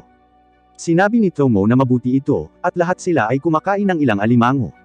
Pagkatapos ay sinabi ng isa sa mga orc kay Tomo na si Mio ay nagdudulot ng gulo sa memory vault, at mabilis na umalis si Tomo patungo sa vault, iniisip na kabilang sa mga alaala, may mga makasaysayang drama na hindi pa rin niya nakikita. Pagkatapos ay pumasok si Tomo sa memory vault, at napansin niya na walang mali dito. Nalaman niya na isinasalin lang ni Mio ang mga alaala ni Makoto, at ginamit ni Emma ang orc para ipatawag siya rito para matulungan niya silang magsalin. Sinubukan ni Tomo na tumanggi, ngunit bina-blackmail siya ni Emma na nagsasabi na sasabihin niya sa Young Master na si Tomo ay lihim na bumalik sa demiplane at nagpista ng alimango, kung hindi siya makikinig sa kanya. Pagkatapos ay lumipat ang eksena kay Tomo na sinusubukang manood ng ilang makasaysayang drama sa halip na magsalin ng mga alaala, at tinanong niya si Mio kung nakagawa siya ng anumang pag-unlad kasama ang Young Master habang silang dalawa ay nag-iisa. Sinabi sa kanya ni Mio na pinanood niya lamang na natutulog ang Young Master, at hindi makapaniwala si Tomo na hindi natulog si Mio sa kanya. Binanggit niya na sa punto na ito, hindi na niya ito magiging turn na asikasuhin siya, at sinabi ni Mio kay Tomo na magulat sa Young Master sa halip na makipag-chat sa kanya. Pagkatapos ay napansin niya ang isang bagay na kawili-wili sa mga alaala ni Makoto, at ang eksena ay lumipat kay Makoto sa isang restaurant upang kumain ng kahit ano, ngunit hindi niya mabasa ang menu. Siya ay random na nag-order ng inumin, ngunit siya ay nabigo sa lasa nito. Pagkatapos ay lumipat ang eksena kay Makoto sa demiplane, at napansin niya ang fragment na nagtago sa ilang prutas. Sinusubukan ng fragment na bigyang katwiran ang kanyang mga aksyon, ngunit sinabi ni Makoto na ayos lang dahil narito rin siya upang kumuha ng ilang prutas. Sabay silang kumakain ng mga prutas, at pinasalamatan siya ni Makoto sa pagpili nito. Ang fragment ay nagsasaad na sa pagkakataong ito ay gumawa sila ng mas mababa kaysa sa inaasahan, at binanggit niya na ang lagay ng panahon sa demiplane ay kakaiba kamakailan. Biglang uminit at lumamig, at noong nakaraang linggo ay umulan ng nyebe. Iniisip ni Makoto na kailangan niyang mahanap ang dahilan ng mabilis, o maaari itong makaapekto sa negosyo. Pagkatapos ay tinanong siya ni Makoto kung nagsimula na silang magplano ng ilusyon na lungsod, at ang fragment ay nagsasaad na mayroon sila, ngunit wala silang ideya kung paano magpatuloy dito. Pagkatapos ay ipinaliwanag ni Makoto na sisimulan niya ang pangangalakal ng mga kalakal mula sa demiplane, ngunit magiging mahirap na magbenta ng isang bagay na hindi alam ng iba ang halaga. Ang paggawa nito ay maaari ring humantong sa hindi kinakailangang alitan, kung siya lamang ang may mga kalakal na ito, kaya gagawin niya ang mga adventurer na gumala sa demiplane, at lalabas ang mga ito na may ilang bagay. Makakatulong ito sa kanya na magtatag ng isang nais na reputasyon, at maikalat ang mga alingawngaw ng ilusyon na lungsod. Sa palagay niya ay mapapadali nito ang pagsasagawa ng kalakalan, at pagkatapos ay nakipag-ugnayan si Tomo kay Makoto sa pamamagitan ng telepathically, at binanggit niya na may mali kay Mio, at hiniling niya sa kanya na pumunta kaagad sa memory vault. Lumipat ang eksena kay Makoto sa memory vault, at napansin niyang nakikipag-away si Mio kay Tomo. Nagtataka siya kung ano ang nangyayari, at tinanong niya ang isa sa mga alkay tungkol dito. Binanggit ng alkay na nangyari ito nang makita ni Mio ang isa sa mga alaala ni Makoto, at iniisip ni Makoto na hindi ito nagpapaliwanag ng anuman. Pagkatapos ay hiniling ni Makoto na huminto sila, at tinanong niya si Tomo kung ano ang nangyayari dito. Sinisikap nilang sisihin ang isa't isa para sa gulo na ito, at nagsimula silang mag-away muli. Nakagalit ito kay Makoto, at inutusan niya silang huminahon. Tinanong niya si Tomo kung bakit hindi siya nakipag-ugnayan sa kanya nang bumalik siya sa demiplane, at sinabi ni Mio na ito ay dahil lihim siyang kumakain ng alimango, at nanunood ng mga makasaysayang drama. Pagkatapos ay tinanong ni Makoto si Tomo kung paano sila napunta sa away na ito, at sinabi ni Tomo na tinatrato siya ni Mio bilang isang electrical appliance, at sunod-sunod niyang pinapanood ang mga alaala. Nagtataka si Makoto kung nahilig din ba si Mio sa mga makasaysayang drama, at sinabi sa kanya ni Mio na hindi pa, at ipinakita niya sa kanya kung ano ang gusto niyang panoorin. Nalaman ni Makoto na gusto niyang manood ng anime na ginawa para sa mga bata, at sinabi niya na papayagan niya itong panoorin sila, ngunit hiniling niya sa kanya na huwag malito ang mga ito sa katotohanan, dahil peke ang mga ito. Sinabi ni Tomo na hindi ito patas, at binanggit niya na gusto rin niyang manood ng mga makasaysayang drama, ngunit binanggit ni Makoto na siya ay lecture niya pagkatapos niyang gawin ang kanyang ulat. Ang eksena ay lumipat kay Makoto sa kanyang inn sa Sigay, at sinabi ni Tomo na ang kumpanyang pangkalakal ng Rembrandt na ito ay isang pangunahing kumpanya at sila ay iginagalang din ng guild. Binanggit niya na ito ay masyadong maganda upang maging totoo, at sinabi ni Makoto na ang kanilang may-ari ay tila isang mabuting lalaki. Nais niyang matutunan niya kung paano magnegosyo mula sa kanya, at iniisip ni Tomo na medyo mataas ang tingin niya sa kanya. Pagkatapos ay binanggit ni Makoto na ang silid na ito ay mayroon lamang 2 kama, kaya dapat nilang hayaan ang kanilang master na kunin ang isa sa kanila, at hiniling ng mga batang babae na pumili kung kanino niya gustong matulog. Sinabi ni Makoto na siya ay matutulog sa upuan, at pagkatapos ay napansin niya na ang alchemist na lalaki ay nagpadala sa kanya ng isang mensahe, at siya ay sumang-ayon na tulungan siya sa paggawa ng ambrosia. Iniisip niya na sa pamamagitan nito, maaari niyang tapusin ang trabaho, at pagkatapos ay napansin niya na ang mga babae ay natutulog na. Lumipat ang eksena sa pakikipagpulong ni Makoto kay Hazel kinaumagahan, at pinuntahan niya si Rembrandt. Nakikita natin na may mga taong nagbabantay sa kanya, at may pinaplano silang hindi magandang bagay dahil tila may sama sila ng loob kay Rembrandt. Pagkatapos ay lumipat ang eksena kay Makoto sa kumpanya ng kalakalan ng Rembrandt kasama si Hazel, at kinakabahan si Hazel dahil hindi pa siya nagtrabaho sa isang kumpanyang kasing impluwensya nito. Pagkatapos ay binigay ni Patrick kay Hazel ang kagamitan na kailangan para makagawa ng ambrosia, at nalaman ni Hazel na ang proseso ng paggawa ng ambrosia ay talagang simple. Gumagamit siya ng mahika upang gawin ang mga paghahanda, at iniisip ni Makoto na ginagawa ito ni Hazel ng hindi mahusay, at nakialam siya sa mahika ni Hazel, ngunit hindi nalaman ni Hazel ang tungkol dito. Pagkatapos ay kinukuha ni Hazel ang ambrosia mula sa mga mata ng Ruby Eyes, at ipinaliwanag sa kanila ng mayordomo na karaniwang ang ambrosia ay gawa sa mga bulaklak ng ambrosia, ngunit mahirap makuha ang mga ito, kaya ginagamit nila ang mga mata ng Ruby Eyes bilang kapalit, dahil ang mga Ruby Eyes ay kumakain sa mga bulaklak ng ambrosia. Iniisip ni Makoto na kung makakakuha siya ng ilang mga pambihirang bulaklak ng ambrosia ay maaari niyang gawin ang mga ito na prize product ng kanyang kumpanya ng kalakalan. Pagkatapos ay natapos ni Hazel ang paggawa ng isang dosis ng ambrosia, at dinala ito ng mayordomo kay Patrick. Samantala, ginawa ni Hazel ang natitirang 2 dos, at ang mayordomo ay dumating doon, at binanggit niya na may nangyari kay Patrick. Pagkatapos ay sinuri ni Makoto si Patrick, at nalaman niyang nasugatan siya. Ipinaliwanag ni Patrick na ang kanyang asawa ay nakipag-away ng husto nang subukan niyang bigyan siya ng gamot, at halos hindi siya nasupil ng mga gwardya. Binanggit niya na hindi siya kailanman kumilos ng ganito karahas, at sinabi ni Hazel na maaaring maging hadlang ito sa isinumpo na sakit upang pigilan ang mga tao sa pagbibigay ng gamot. Nawawala ng pag-asa si Patrick nang marinig ito, at iniisip niya kung walang paraan upang mailigtas ang dati niyang magandang asawa at mga anak na babae mula sa kakilakilabot na sumpang ito. Pagkatapos ay hiniling ni Makoto kay Patrick na dalhin siya sa kanyang asawa, at sinabi niya na maaari niya itong pigilan habang si Patrick ang nagbibigay ng gamot. Sinubukan ni Patrick na sabihin kay Makoto na hindi ito magagawa ng isang taong ka-level niya, ngunit iginiit pa rin ni Makoto, at sinabi ni Hazel na magiging maayos si Makoto dahil siya ang nakatalo sa mga Ruby Eyes na iyon. Nagulat si Patrick at ang kanyang mayordomo nang marinig ito, at dinala nila siya sa asawa ni Patrick. Inaakit siya ni Makoto gamit ang amoy ng ambrosia, at sa tingin niya ay hindi niya dapat saktan ang asawa ni Patrick, kaya kailangan niyang mag-ingat. Naaalala niya na ang kanyang kapatid na babae ay nagsasanay ng judo sa kanya sa lahat ng oras, at sa kanyang kasalukuyang mga pisikal na kakayahan ay maaari niyang kopyahin ang kanyang mga galaw. Pagkatapos ay gumamit si Makoto ng judo lock para pigilan siya, at si Patrick ang nagbigay ng gamot. Ibinalik nito sa normal ang kanyang asawang si Lisa, at masaya si Patrick na makita ito. Pagkatapos ay ibinibigay nila ang gamot sa kanyang mga anak na babae sa parehong paraan, at pagkatapos ay pinasalamatan ni Patrick si Makoto para dito. Sinabi niya na kamangha-mangha ang binding technique ni Makoto, at tinanong niya siya kung sino talaga siya. Binanggit ni Makoto na siya ay isang mangangalakal lamang na nagsasanay, at ang eksena ay lumipat sa kanya na umalis sa kumpanyang pangkalakal ng Rembrandt. Sa labas ay nakita niya si Tomo at si Mio, at sinabi ni Tomo na gusto nilang muling magparehistro sa guild. Pagkatapos ay inaatake sila ng isang salamangkero ng isang spell ng apoy, at ang spell ay tumama kay Mio at Tomo, ngunit wala itong epekto sa kanila. Binanggit ni Makoto na dapat lang silang umiwas, at sinabi ni Tomo na gusto niyang matukoy ang lakas ng mga assassin. Ipinaliwanag niya na sinusundan ng mga lalaking ito si Makoto, mula nang umalis siya sa inn, at pinalibutan ng ilang adventurer si Makoto at ang kanyang grupo.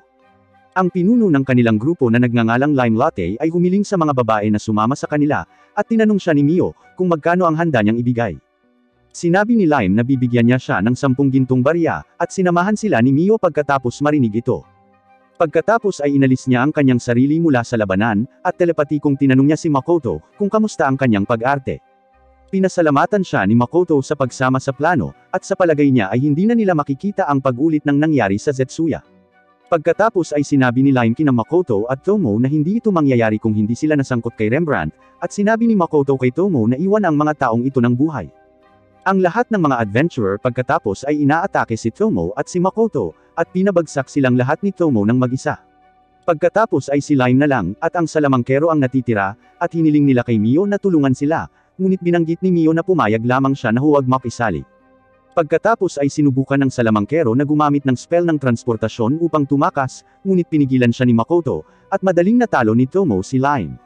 Pagkatapos ay napansin niya ang ilang mga bata sa kanyang memorya, at nagpasya siyang iligtas siya.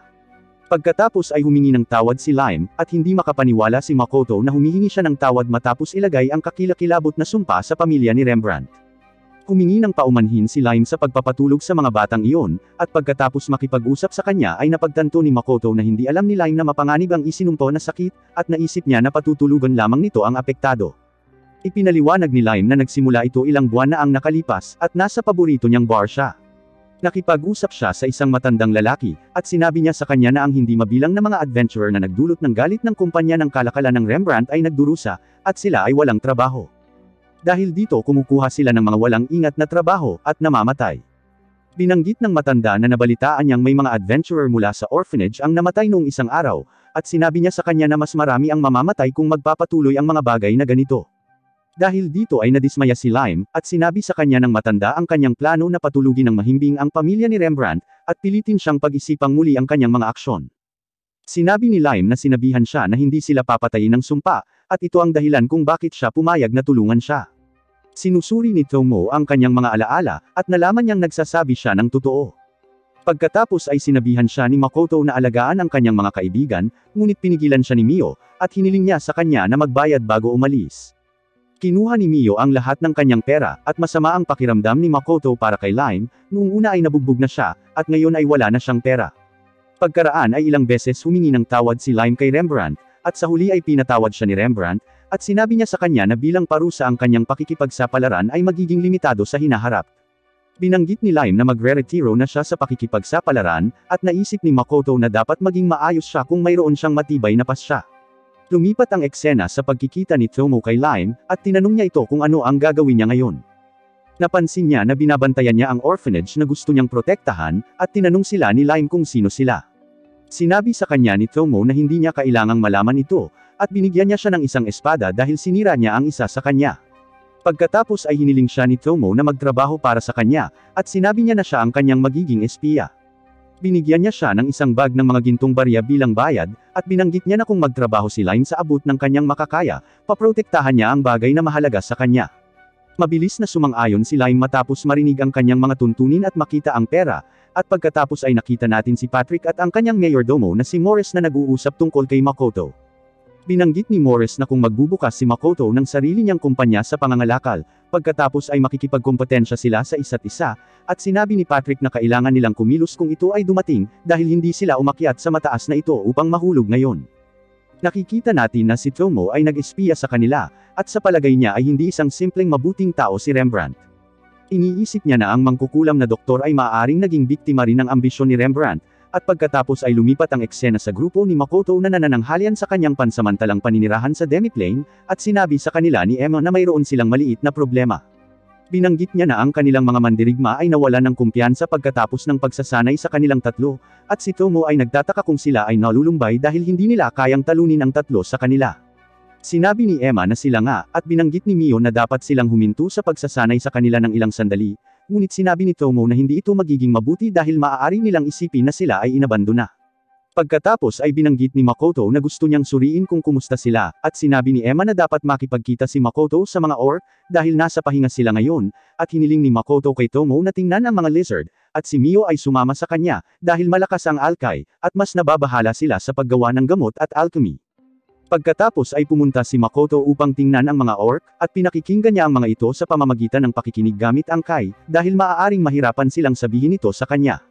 Binanggit ng mga orc na magsasanay sila kasama ang Young Master ngayon, at sinabi nila na ang pagsasanay kasama si Mio at Tomo ay ayos lang, dahil hindi nila sila matatalo, ngunit hinayaan sila ng mga batang babae na makakuha ng ilang hit kung sila ay sapat na mahusay.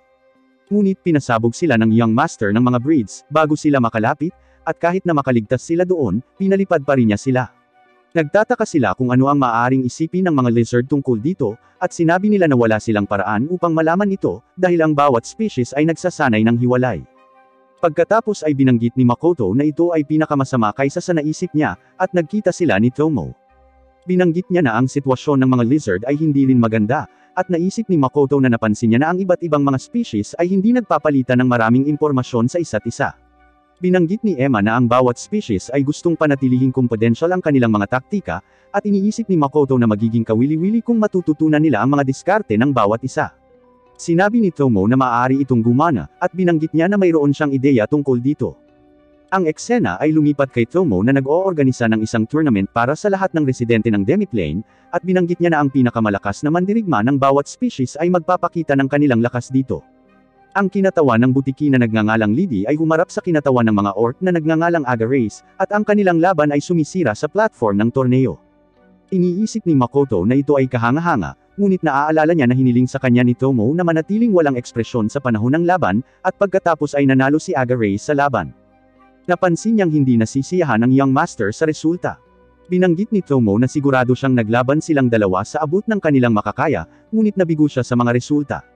Tinanong niya sila kung bakit ganito, at binanggit ng isa sa mga orc na maaaring hindi sila malakas sa kanilang tatlo, ngunit sa kanilang pananaw ay talagang kahanga-hanga ang laban na ito. Sinabi ni Tomo na hindi sila halos kasing lakas ng gusto niya, at binanggit niya na kailangan nila ng mga mandirigma na sapat na malakas para umasa sila.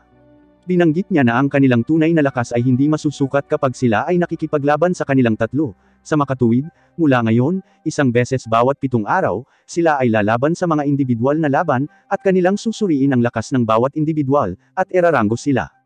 Binanggit ng mga orc na ibubunyag nila ang kanilang mga taktika sa isa't isa sa pamamagitan ng paggawa nito, at sinabi ni Tomo na hindi sila sapat na malakas para mag-alala tungkol doon. Hinihiling niya sa kanila na talikuran ang kanilang pagmamataas, at maabot ang mas mataas na taas ng magkasama sa pamamagitan ng mapagkaibigang tunggalian.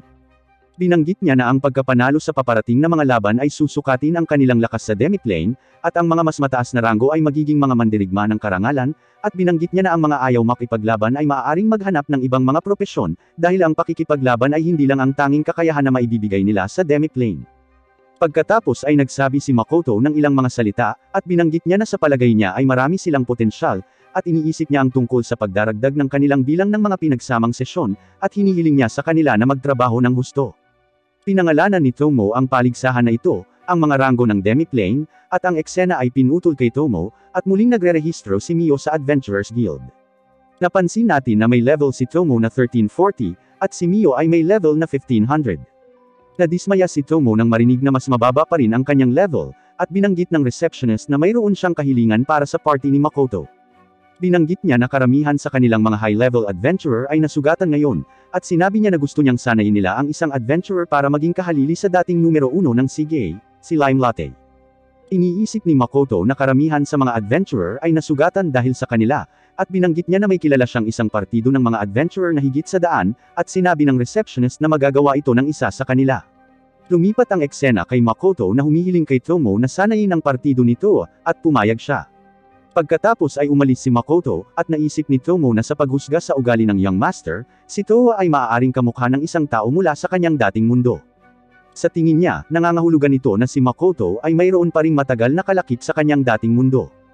Sa tingin niya ay hindi ito maganda, at dapat niyang sanayin si Towa ng mabilis, para hindi na niya maabala pa ang puso ni Makoto. Ang eksena ay lumipat kay Tomo na nagsasanay sa partido ni Towa, at inilagay niya sila sa ilang mahirap na training exercise. Pagkatapos, ang partido nito ay nakikipaglaban sa ilang unggoy tulad ng mga halimaw, at halos hindi na nila kayang makipaglaban. Pagkatapos ay namagitan si Tomo, at ikinulong niya ang mga halimaw sa isang barrier.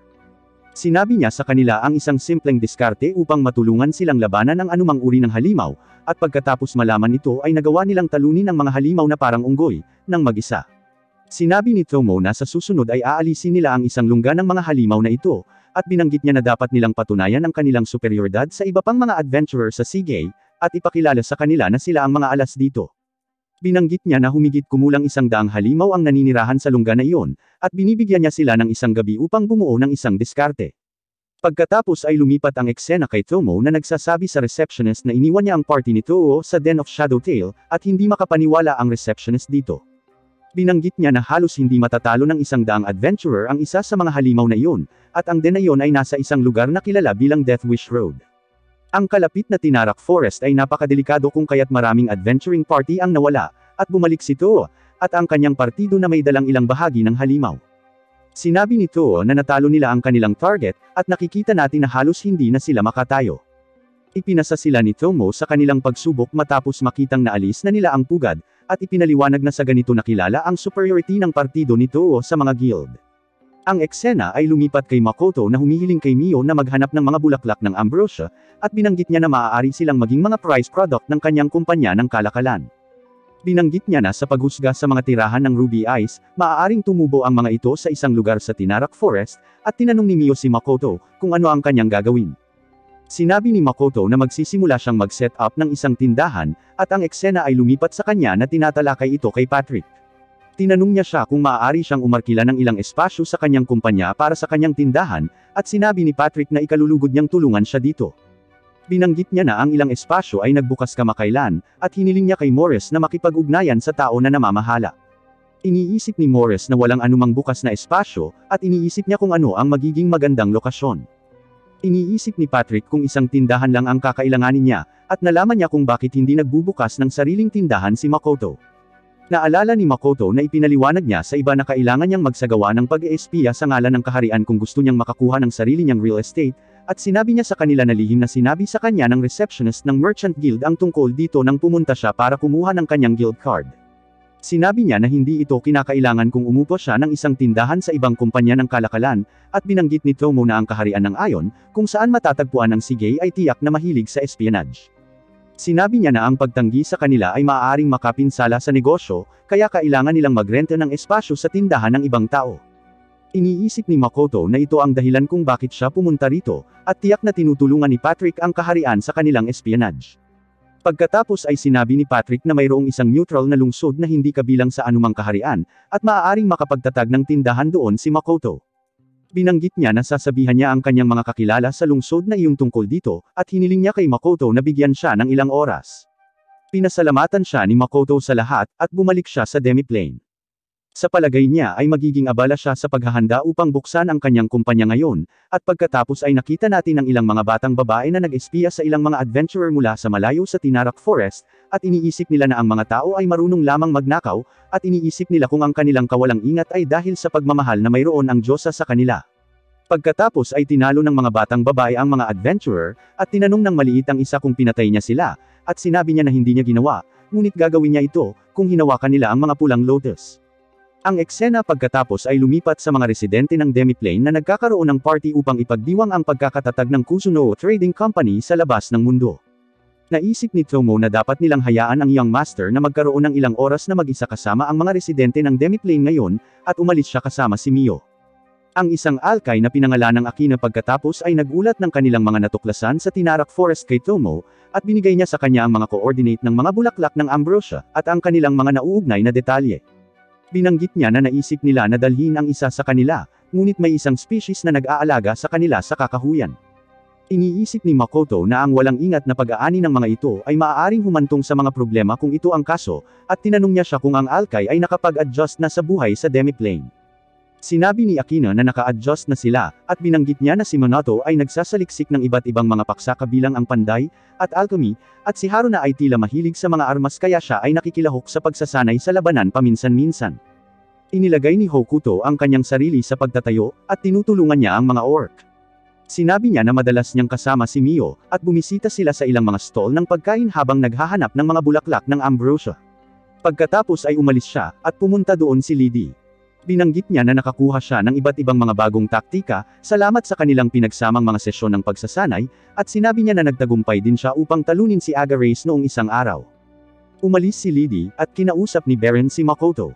Tinanong niya siya kung kumusta ang bayan ng tao, at binanggit ni Makoto na ito ay isang buhay na lugar, ngunit namumukod tangi sina Tomo, at Mio kung minsan.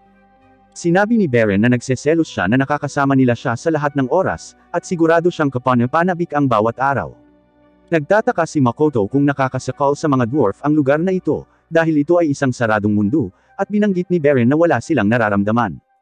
Binanggit niya na ang lupain dito ay masagana, at may mga bundok, at mga ilog na umaagos mula sa hindi kilalang pinanggalingan. Wala na silang mahihiling pa, at para sa kanila ito ay isang paraiso.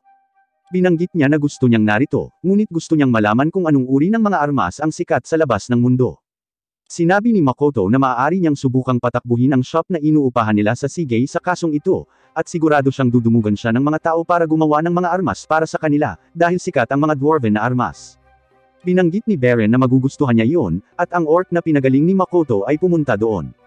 Binanggit niya na siya ay itinalaga sa susunod na shift ng paggabay sa mga adventurer sa ilusyon na lungsod, at siya ay masaya na matulungan ang Young Master sa anumang paraan na posible. Gusto rin ng iba na makipag-usap sa Young Master, at ang eksena ay naputol kay Mio at kay Tomo na kumakain mag-isa. Pagkatapos ay napansin ni Tomo na hindi niya maramdaman ang Young Master sa malapit, at pareho nilang napansin ni Mio na ang presensya ng Young Master ay nawala sa mundong ito, at nag-aalala silang malaman ito. Napansin nila na bumalik ang kanyang presensya, at pumunta sila upang suriin siya. Nakita nila si Makoto na nagsasanay gamit ang kanyang pana, at sa tingin niya ay natutunan niyang kontrolin ang kanyang kapangyarihan. Lumapit doon si Mio, at Tomo, at niyakap ni Mio si Makoto habang umiiyak. Natutuwa siyang makitang ayos lang siya, at tinanong siya ni Tomo kung gaano na siya katagal nagsasanay ng ganito. Binanggit ni Makoto na ginagawa na niya ito mula nang ipagawa niya sa iba ang shooting range para sa kanya, at iniisip ni Tomo na nangangahulugan ito na ilang beses na siyang namatay. Nagtataka si Makoto kung ano ang ibig niyang sabihin, at tinanong siya ni Tomo kung paano niya ginagamit ang kanyang pana. Ipinaliwanag ni Makoto na malalim siyang nakatutok bago bumaril, at pagkatapos ay naisip niya ang kanyang sarili na naaasimilasyon sa lahat ng bagay sa pagitan niya at ng target. Sinabi ni Tomo na pinalawak lang ni Makoto ang kanyang kamalayan sa malayong target na iyon, at pagkatapos ay muling binuo ang kanyang sarili, at ipinaalam sa kanya ni Mio na ang mga tao ay maaari lamang magkalat ng kanilang kamalayan kapag sila ay namatay. Ang kanyang ginagawa ay mukhang eksaktong pagpapakamatay, at sinubukan ni Makoto na pakalmayan si Mio na sinasabi sa kanya na siya ay buhay, at walang nangyari sa kanya. Sinabi ni Tomo na hindi ito totoo, at binanggit niya na ang kanyang mana ay tumataas sa tuwing siya ay namamatay. Sinabi niya na karaniwang ang mana ng isang tao ay hindi nagbabago, ngunit ang kanyang mana ay lumalaki sa isang hindi kapanipaniwalang sukat. Napansin ni Makoto na ang kanyang mga Dropner ay napuno na kahit nakapapalit lang niya ng mga ito, at sinabi ni Tomo na ang pagkamatay at muling pagsilang ng paulit-ulit ang dahilan kung bakit tumaas ang mana ni Makoto. Hindi makapaniwala si Makoto dito, at sinabi sa kanya ni Tomo na ang kanyang kasalukuyang mana ay nasa antas ng Diyosa. Sinabi niya na kasama ng kanyang mana, ang demiplane ay lumawak din, at napansin ni Makoto na ang kalangitan ay may mga konstelasyon na pamilyar sa kanya, at naiintindihan na niya kung bakit ang mga panahon ay pinaghalo-halo dito. Binanggit ni Tomo na ito ay masamang balita, at kung malalaman ito ng Diyosa, malamang nakikilos siya upang tapusin siya. Sinabi niya na sa ngayon ay kokontrahin nila ito sa pamamagitan ng paggawa ng mga dwarf ng ilang mana-absorbing gear, at binanggit ni Makoto na gagamitin niya ang kanyang kai upang itago ang kanyang mana habang bumibisita sa labas ng mundo ng ilang sandali. Sinabi ni Tomo na mag-iisip pa siya ng ilan pang hakbang laban dito, at hiniling niya sa kanya na e-escort si Mio pabalik sa ngayon. Sinamahan ni Makoto si Mio, at nagulat si Tomo na ang kanyang amo ay umabot na sa antas ng isang Diyos, at iniisip niya na hinding-hindi siya maboboard hanggat siya ay nasa paligid niya. Lumipat ang eksena sa pagbabalik ni Makoto sa kanyang inn pagkatapos asikasuhin ang ilang negosyo para i-set up ang kanyang shop, at tinulungan niya ang isang demi-human sa kanyang paglalakbay. Napansin ito ng isang prostitute, at binanggit niya na si Makoto ay tila isang mabait na lalaki. Napansin ni Makoto na siya ay nasa red light district, at sinubukan siya ng prostitute, ngunit pumunta doon sina Tomo at Mio, at kinaladkad nila si Makoto. Dinala nila siya pabalik sa bahay tuluyan, at hinaharangan nila ang mga ruta ng pagtakas niya. Nagagalit sila na sinusubukang kunin ni Makoto ang isang prostitute, at sinubukan ni Makoto na ipaliwanag na hindi sinasadyang nabangga niya ang babaeng iyon, ngunit hindi sila nakinig sa kanya, at iniisip nila kung hindi sila sapat para sa kanya. Sinabi ni Makoto na hindi ito ang kaso, at sa tingin niya na silang dalawa ay parang pamilya sa kanya, ngunit hindi niya masabi ang isang bagay na nakakahiya. Binanggit niya na ito ay wala sa kanilang negosyo, at ito ay nagpagalit sa mga babae, at pinunit nila ang mga damit ni Makoto. Binanggit nila na si Makoto ay magkakaroon ng isang relasyon sa kanilang dalawa sa ngayon, at sinubukan nilang gawin ang gawain sa kanya, ngunit tumakas si Makoto gamit ang isang mistgate. Pagkatapos ay napansin ni Emma si Makoto sa demi-plane, at nang makita ang kanyang kalagayan, napagtanto niya kung ano ang nangyari, at hindi siya nagtanong sa kanya ng anumang mga katanungan. Ang eksena pagkatapos ay lumipat kay Ruguo na nagbibigay kay Makoto ng higit pang mana-absorbing gear, at binanggit niya na gumagana ang mga ito tulad ng naunang inilarawan, ngunit ang kanilang tibay ay nadagdagan. Dumating doon si Mio, at humingi siya ng tawad kay Makoto noong isang araw ng pribado. Nagtataka si Mio kung galit ba si Makoto sa kanila, at sinabi ni Makoto na hindi, ngunit hiniling niya sa kanila na huwag gumawa ng ganito mula ngayon. Pagkatapos ay binanggit ni Makoto na pinaplano niyang makipag-negotiate sa mga species na may kaugnayan sa mga bulaklak ng ambrosia, at tinanong ni Mio kung maaari siyang sumama sa kanya. Binanggit ni Makoto na dapat silang magkasama, at si Mio ay nasa sabik na marinig ito. Ang eksena ay lumipat sa kanila sa Tinarak Forest, at napansin ni Makoto na sinusundan sila ng ilang adventurer. Iniisip niya na hindi sila maaaring magdulot ng anumang pinsala sa kanila, dahil sila ay talagang mahina, at nagpasya siyang iligaw sila. Matagumpay niyang nagawa yon, at pagkatapos ay nakatagpo siya ng isang field ng mga bulaklak ng ambrosia. Pagkatapos ay hinawakan ni Makoto ang kamay ni Mio upang ilakad siya sa paligid ng field, dahil maaring madulas ito, at masaya si Mio na hawakan ang kamay ng young master. Ngunit hindi nagtagal ay nabalisa siya ng dalawang babae mula noon, at binitawan ni Makoto ang kamay ni Mio.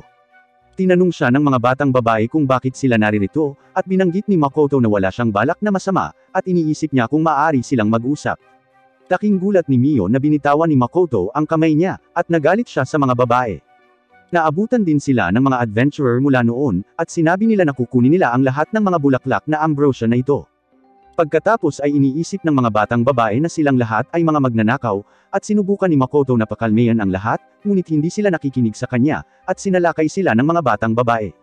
Tumakas si Makoto, at binanggit ng mga adventurer na dapat niyang talunin sila sa halip na tumakas.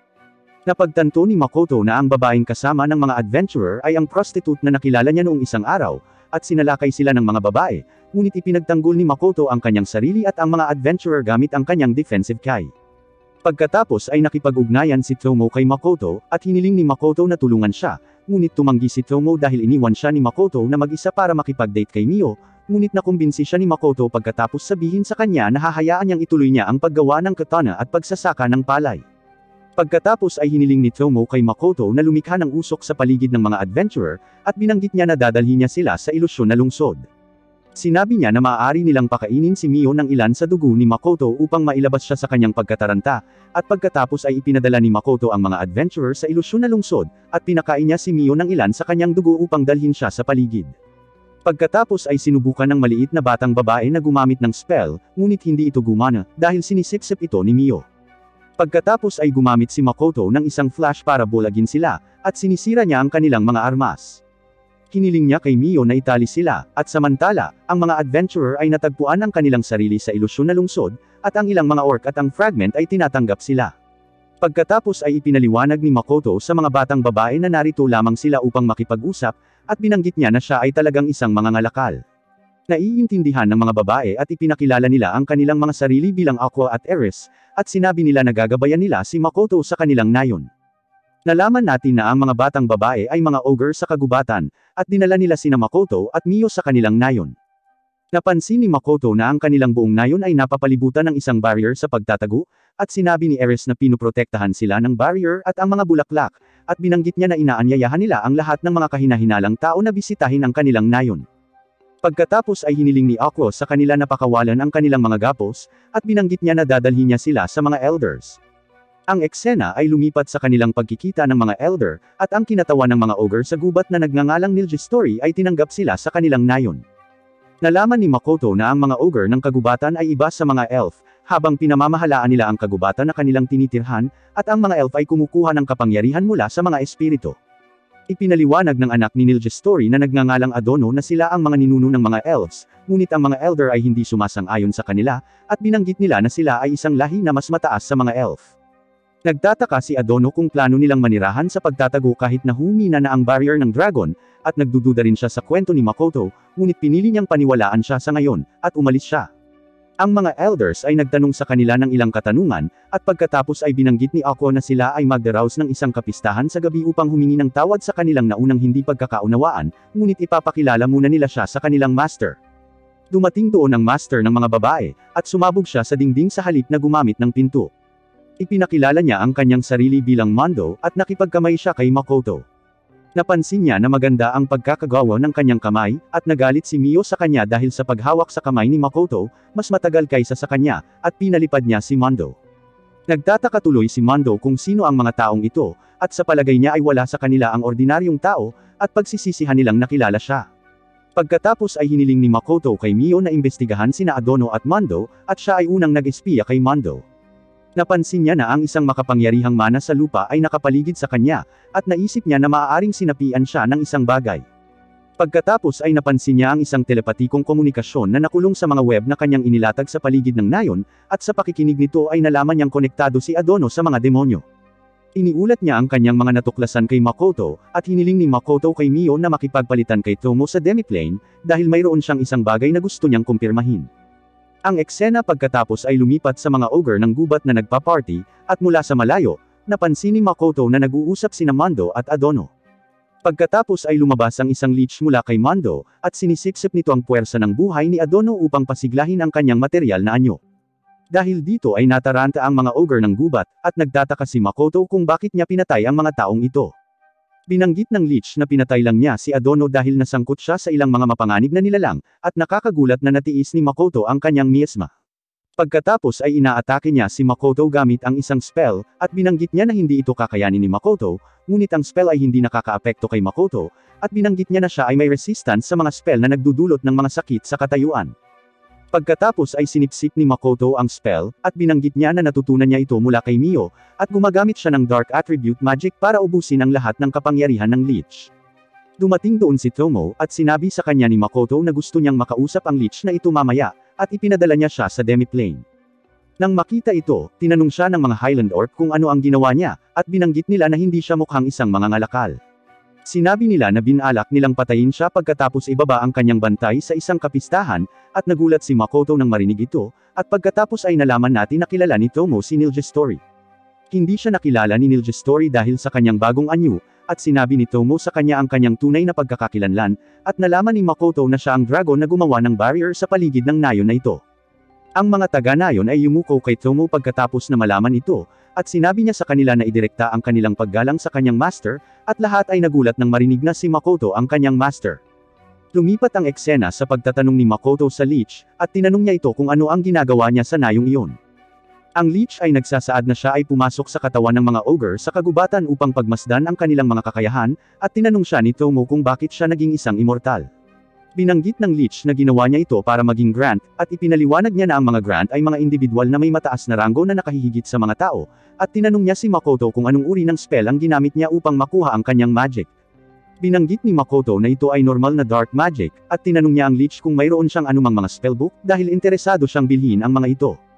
Hindi naiintindihan ng leech ang ibig niyang sabihin, at ipinaliwanag ni Makoto na ang kanyang magic textbook ay binubuo lamang ng isang sheet ng papel na ibinigay sa kanya ng isang orc, at ang leech ay hindi makapaniwala na natalo siya sa isang taong nakakaalam lamang ng ilang spells. Binanggit ni Tomo na dapat niyang kunin ang buong leech kung gusto niya ng librong magturo sa kanya ng magic, at tinanong niya ang leech kung gusto niyang maging Grant dahil nalaman niya na ang mga Grant ay maaaring malayang maglakbay sa pagitan ng mga mundo. Sinasabi ng leech na ito nga ang gusto niya, at binanggit ni Tomo na imposible ito. Ipinaliwanag niya na noong nakaraan ay may mga tao na nakahanap ng mga lamat sa mundo at pumasok sa kanila, ngunit karamihan sa kanila ay nadala pabalik sa mundong ito, pagkatapos makita ang iba pang mga mundo, at iilan lamang ang nabuhay sa ibang mga mundo.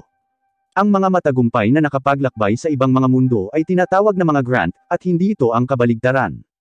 Pagkatapos ay tinanong ni Makoto si Tomo kung mayroong isang paraan upang maglakbay sa ibang mga mundo, at binanggit ni Tomo na mayroon, ngunit ang posibilidad na makaligtas sa gayong paglalakbay ay mas mababa sa 10%.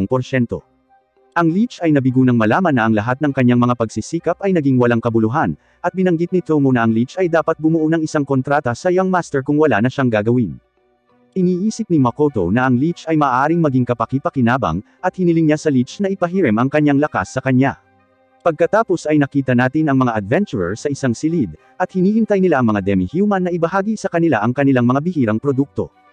Ang babae sa kanila ay nag-iisip na ito ay isang kahihiyan na tumanggap ng kawanggawa mula sa mga hayop, at binanggit niya na dapat nilang nakawin ang kanilang kayamanan. Pagkatapos ay gumawa sila ng plano na nakawin ang kayamanan, at samantala si Makoto ay gumagawa ng 100-0 na kasunduan sa pagkonsumo kasama ang Leech. Ang Leech pagkatapos ay nagbago sa isang hot na lalaki, at binanggit ni Mio na kailangan niyang matutunan ang mga patakaran ng paglilingkod sa Young Master.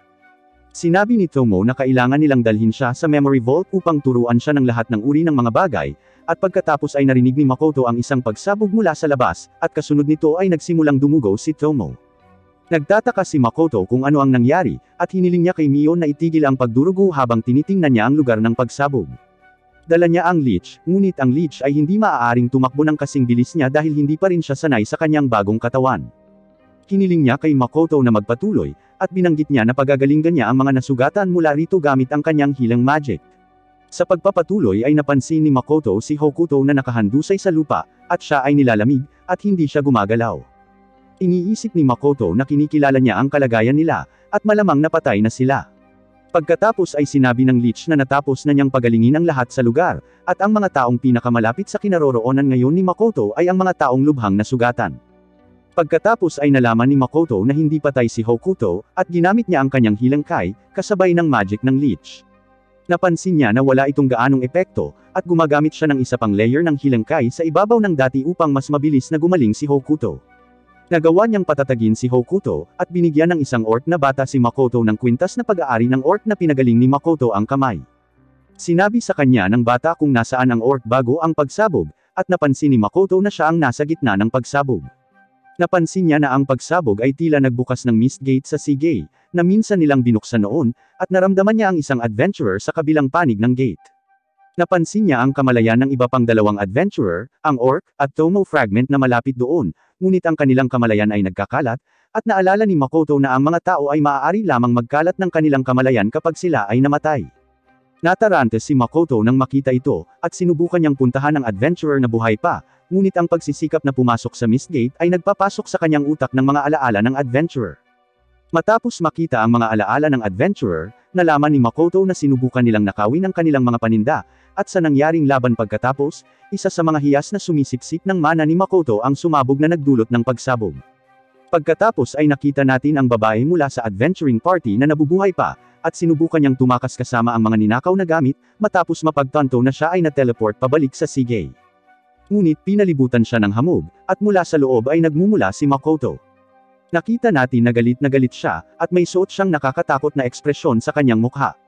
Sinabi niya na nagkamali siya sa pamamagitan ng pakikisalamuha sa mga tao sa paraang ginawa niya, at binanggit niya na dapat ay pinatay niya ang kanyang partido nang magkaroon siya ng pagkakataon. Hindi maintindihan ng babae ang kanyang sinasabi, ngunit mula sa kanyang tono, at ekspresyon ay nalaman niyang pinaplano niyang patayin siya, at sinubukan niyang ipagtanggol ang kanyang sarili. Pagkatapos ay pinutol ni Makoto ang kanyang mga kamay, at sinipa siya nito pababa. Binanggit niya na nasaktan ang mga denizen ng demiplane dahil sa kanyang mga baluktot na halaga, at pinatay niya ang fragment ni Tomo, at isang batang orc. Nagmakaawa ang babae para sa kanyang buhay, ngunit pinutol ni Makoto ang kanyang lalamunan. Pagkatapos ay naisip niya na ito ang unang pagkakataon na sinasadya niyang pumatay ng isang tao, at nagsimula siyang umiyak. Nagtataka siya kung bakit siya umiiyak, at nalaman niya na dahil ito ay malungkot kapag namatay ang mga bagay. Pagkatapos ay sumigaw siya, at binanggit na sa susunod na araw ay nagpanggap siya na parang maayos ang lahat, at nagsagawa sila ng isang memorial service para sa orc, at sa fragment ni Tomo. Iniisip ni Makoto na siya ay walang muwang, at wala man lang siyang naintindihan tungkol sa mundong ito. Ang eksena ay lumipat kay Makoto na pinangalanan ang Leech, na Shaki, at binanggit niya na may isang bagay na gusto niyang itanong kay Tomo. Sinabi niya na sa panahon ng pagsabog ay nakita niya ang alaala ng isang adventurer, at nagtataka siya kung paano nangyari iyon kung ang pagtingin sa mga alaala ay ang kapangyarihan ni Tomo. Nagtataka siya kung nangangahulugan ito na siya ay naging hybrid ng dragon, tao, gagamba at leech sa pamamagitan ng pagbuo ng mga kontrata sa kanila, at sinabi ni Shaki na sa isang kontrata ng kontrol, walang bahagi ng katulong ang pumapasok sa master.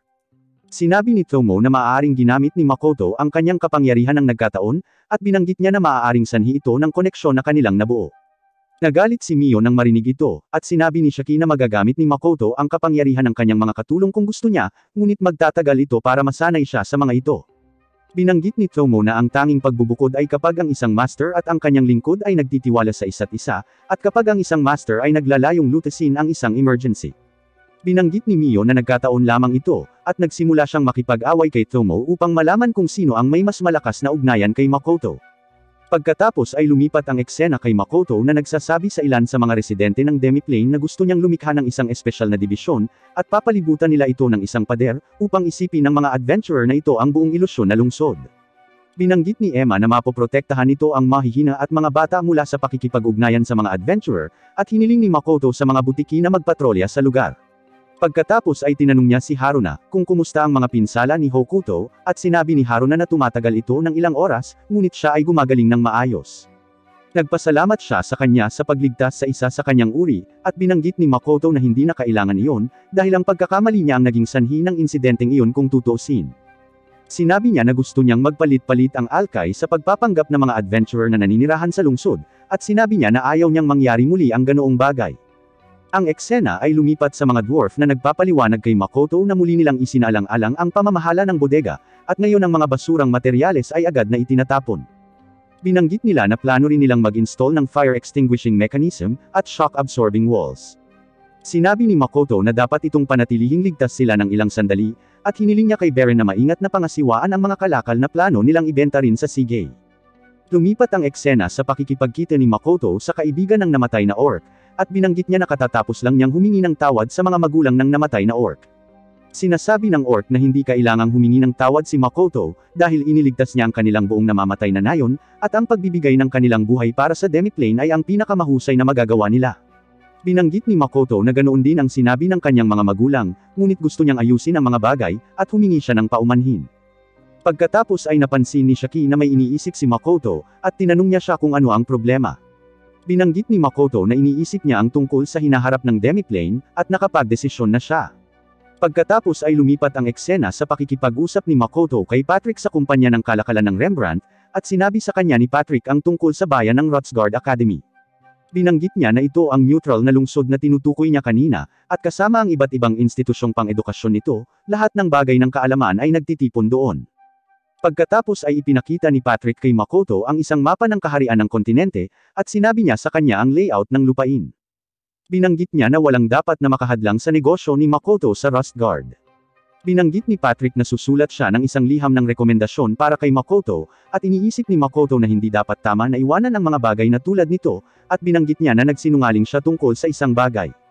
Inihayag niya ang kanyang mukha, at nagulat si Patrick nang makita ang mukha ni Makoto, ngunit binanggit niya na hindi ito nagbabago, dahil ang kanyang pagmamahal sa kanyang asawa at mga anak ay pareho pa rin kahit na sila ay naapektuhan ng isinumpo na sakit, at ang kanyang tiwala para kay Makoto ay pareho. Natutuwa si Makoto na marinig ito, at sa tingin niya ay ang ibig sabihin nito ay ikinukumpara siya ni Patrick sa sinumpa na bersyon ng kanyang asawa.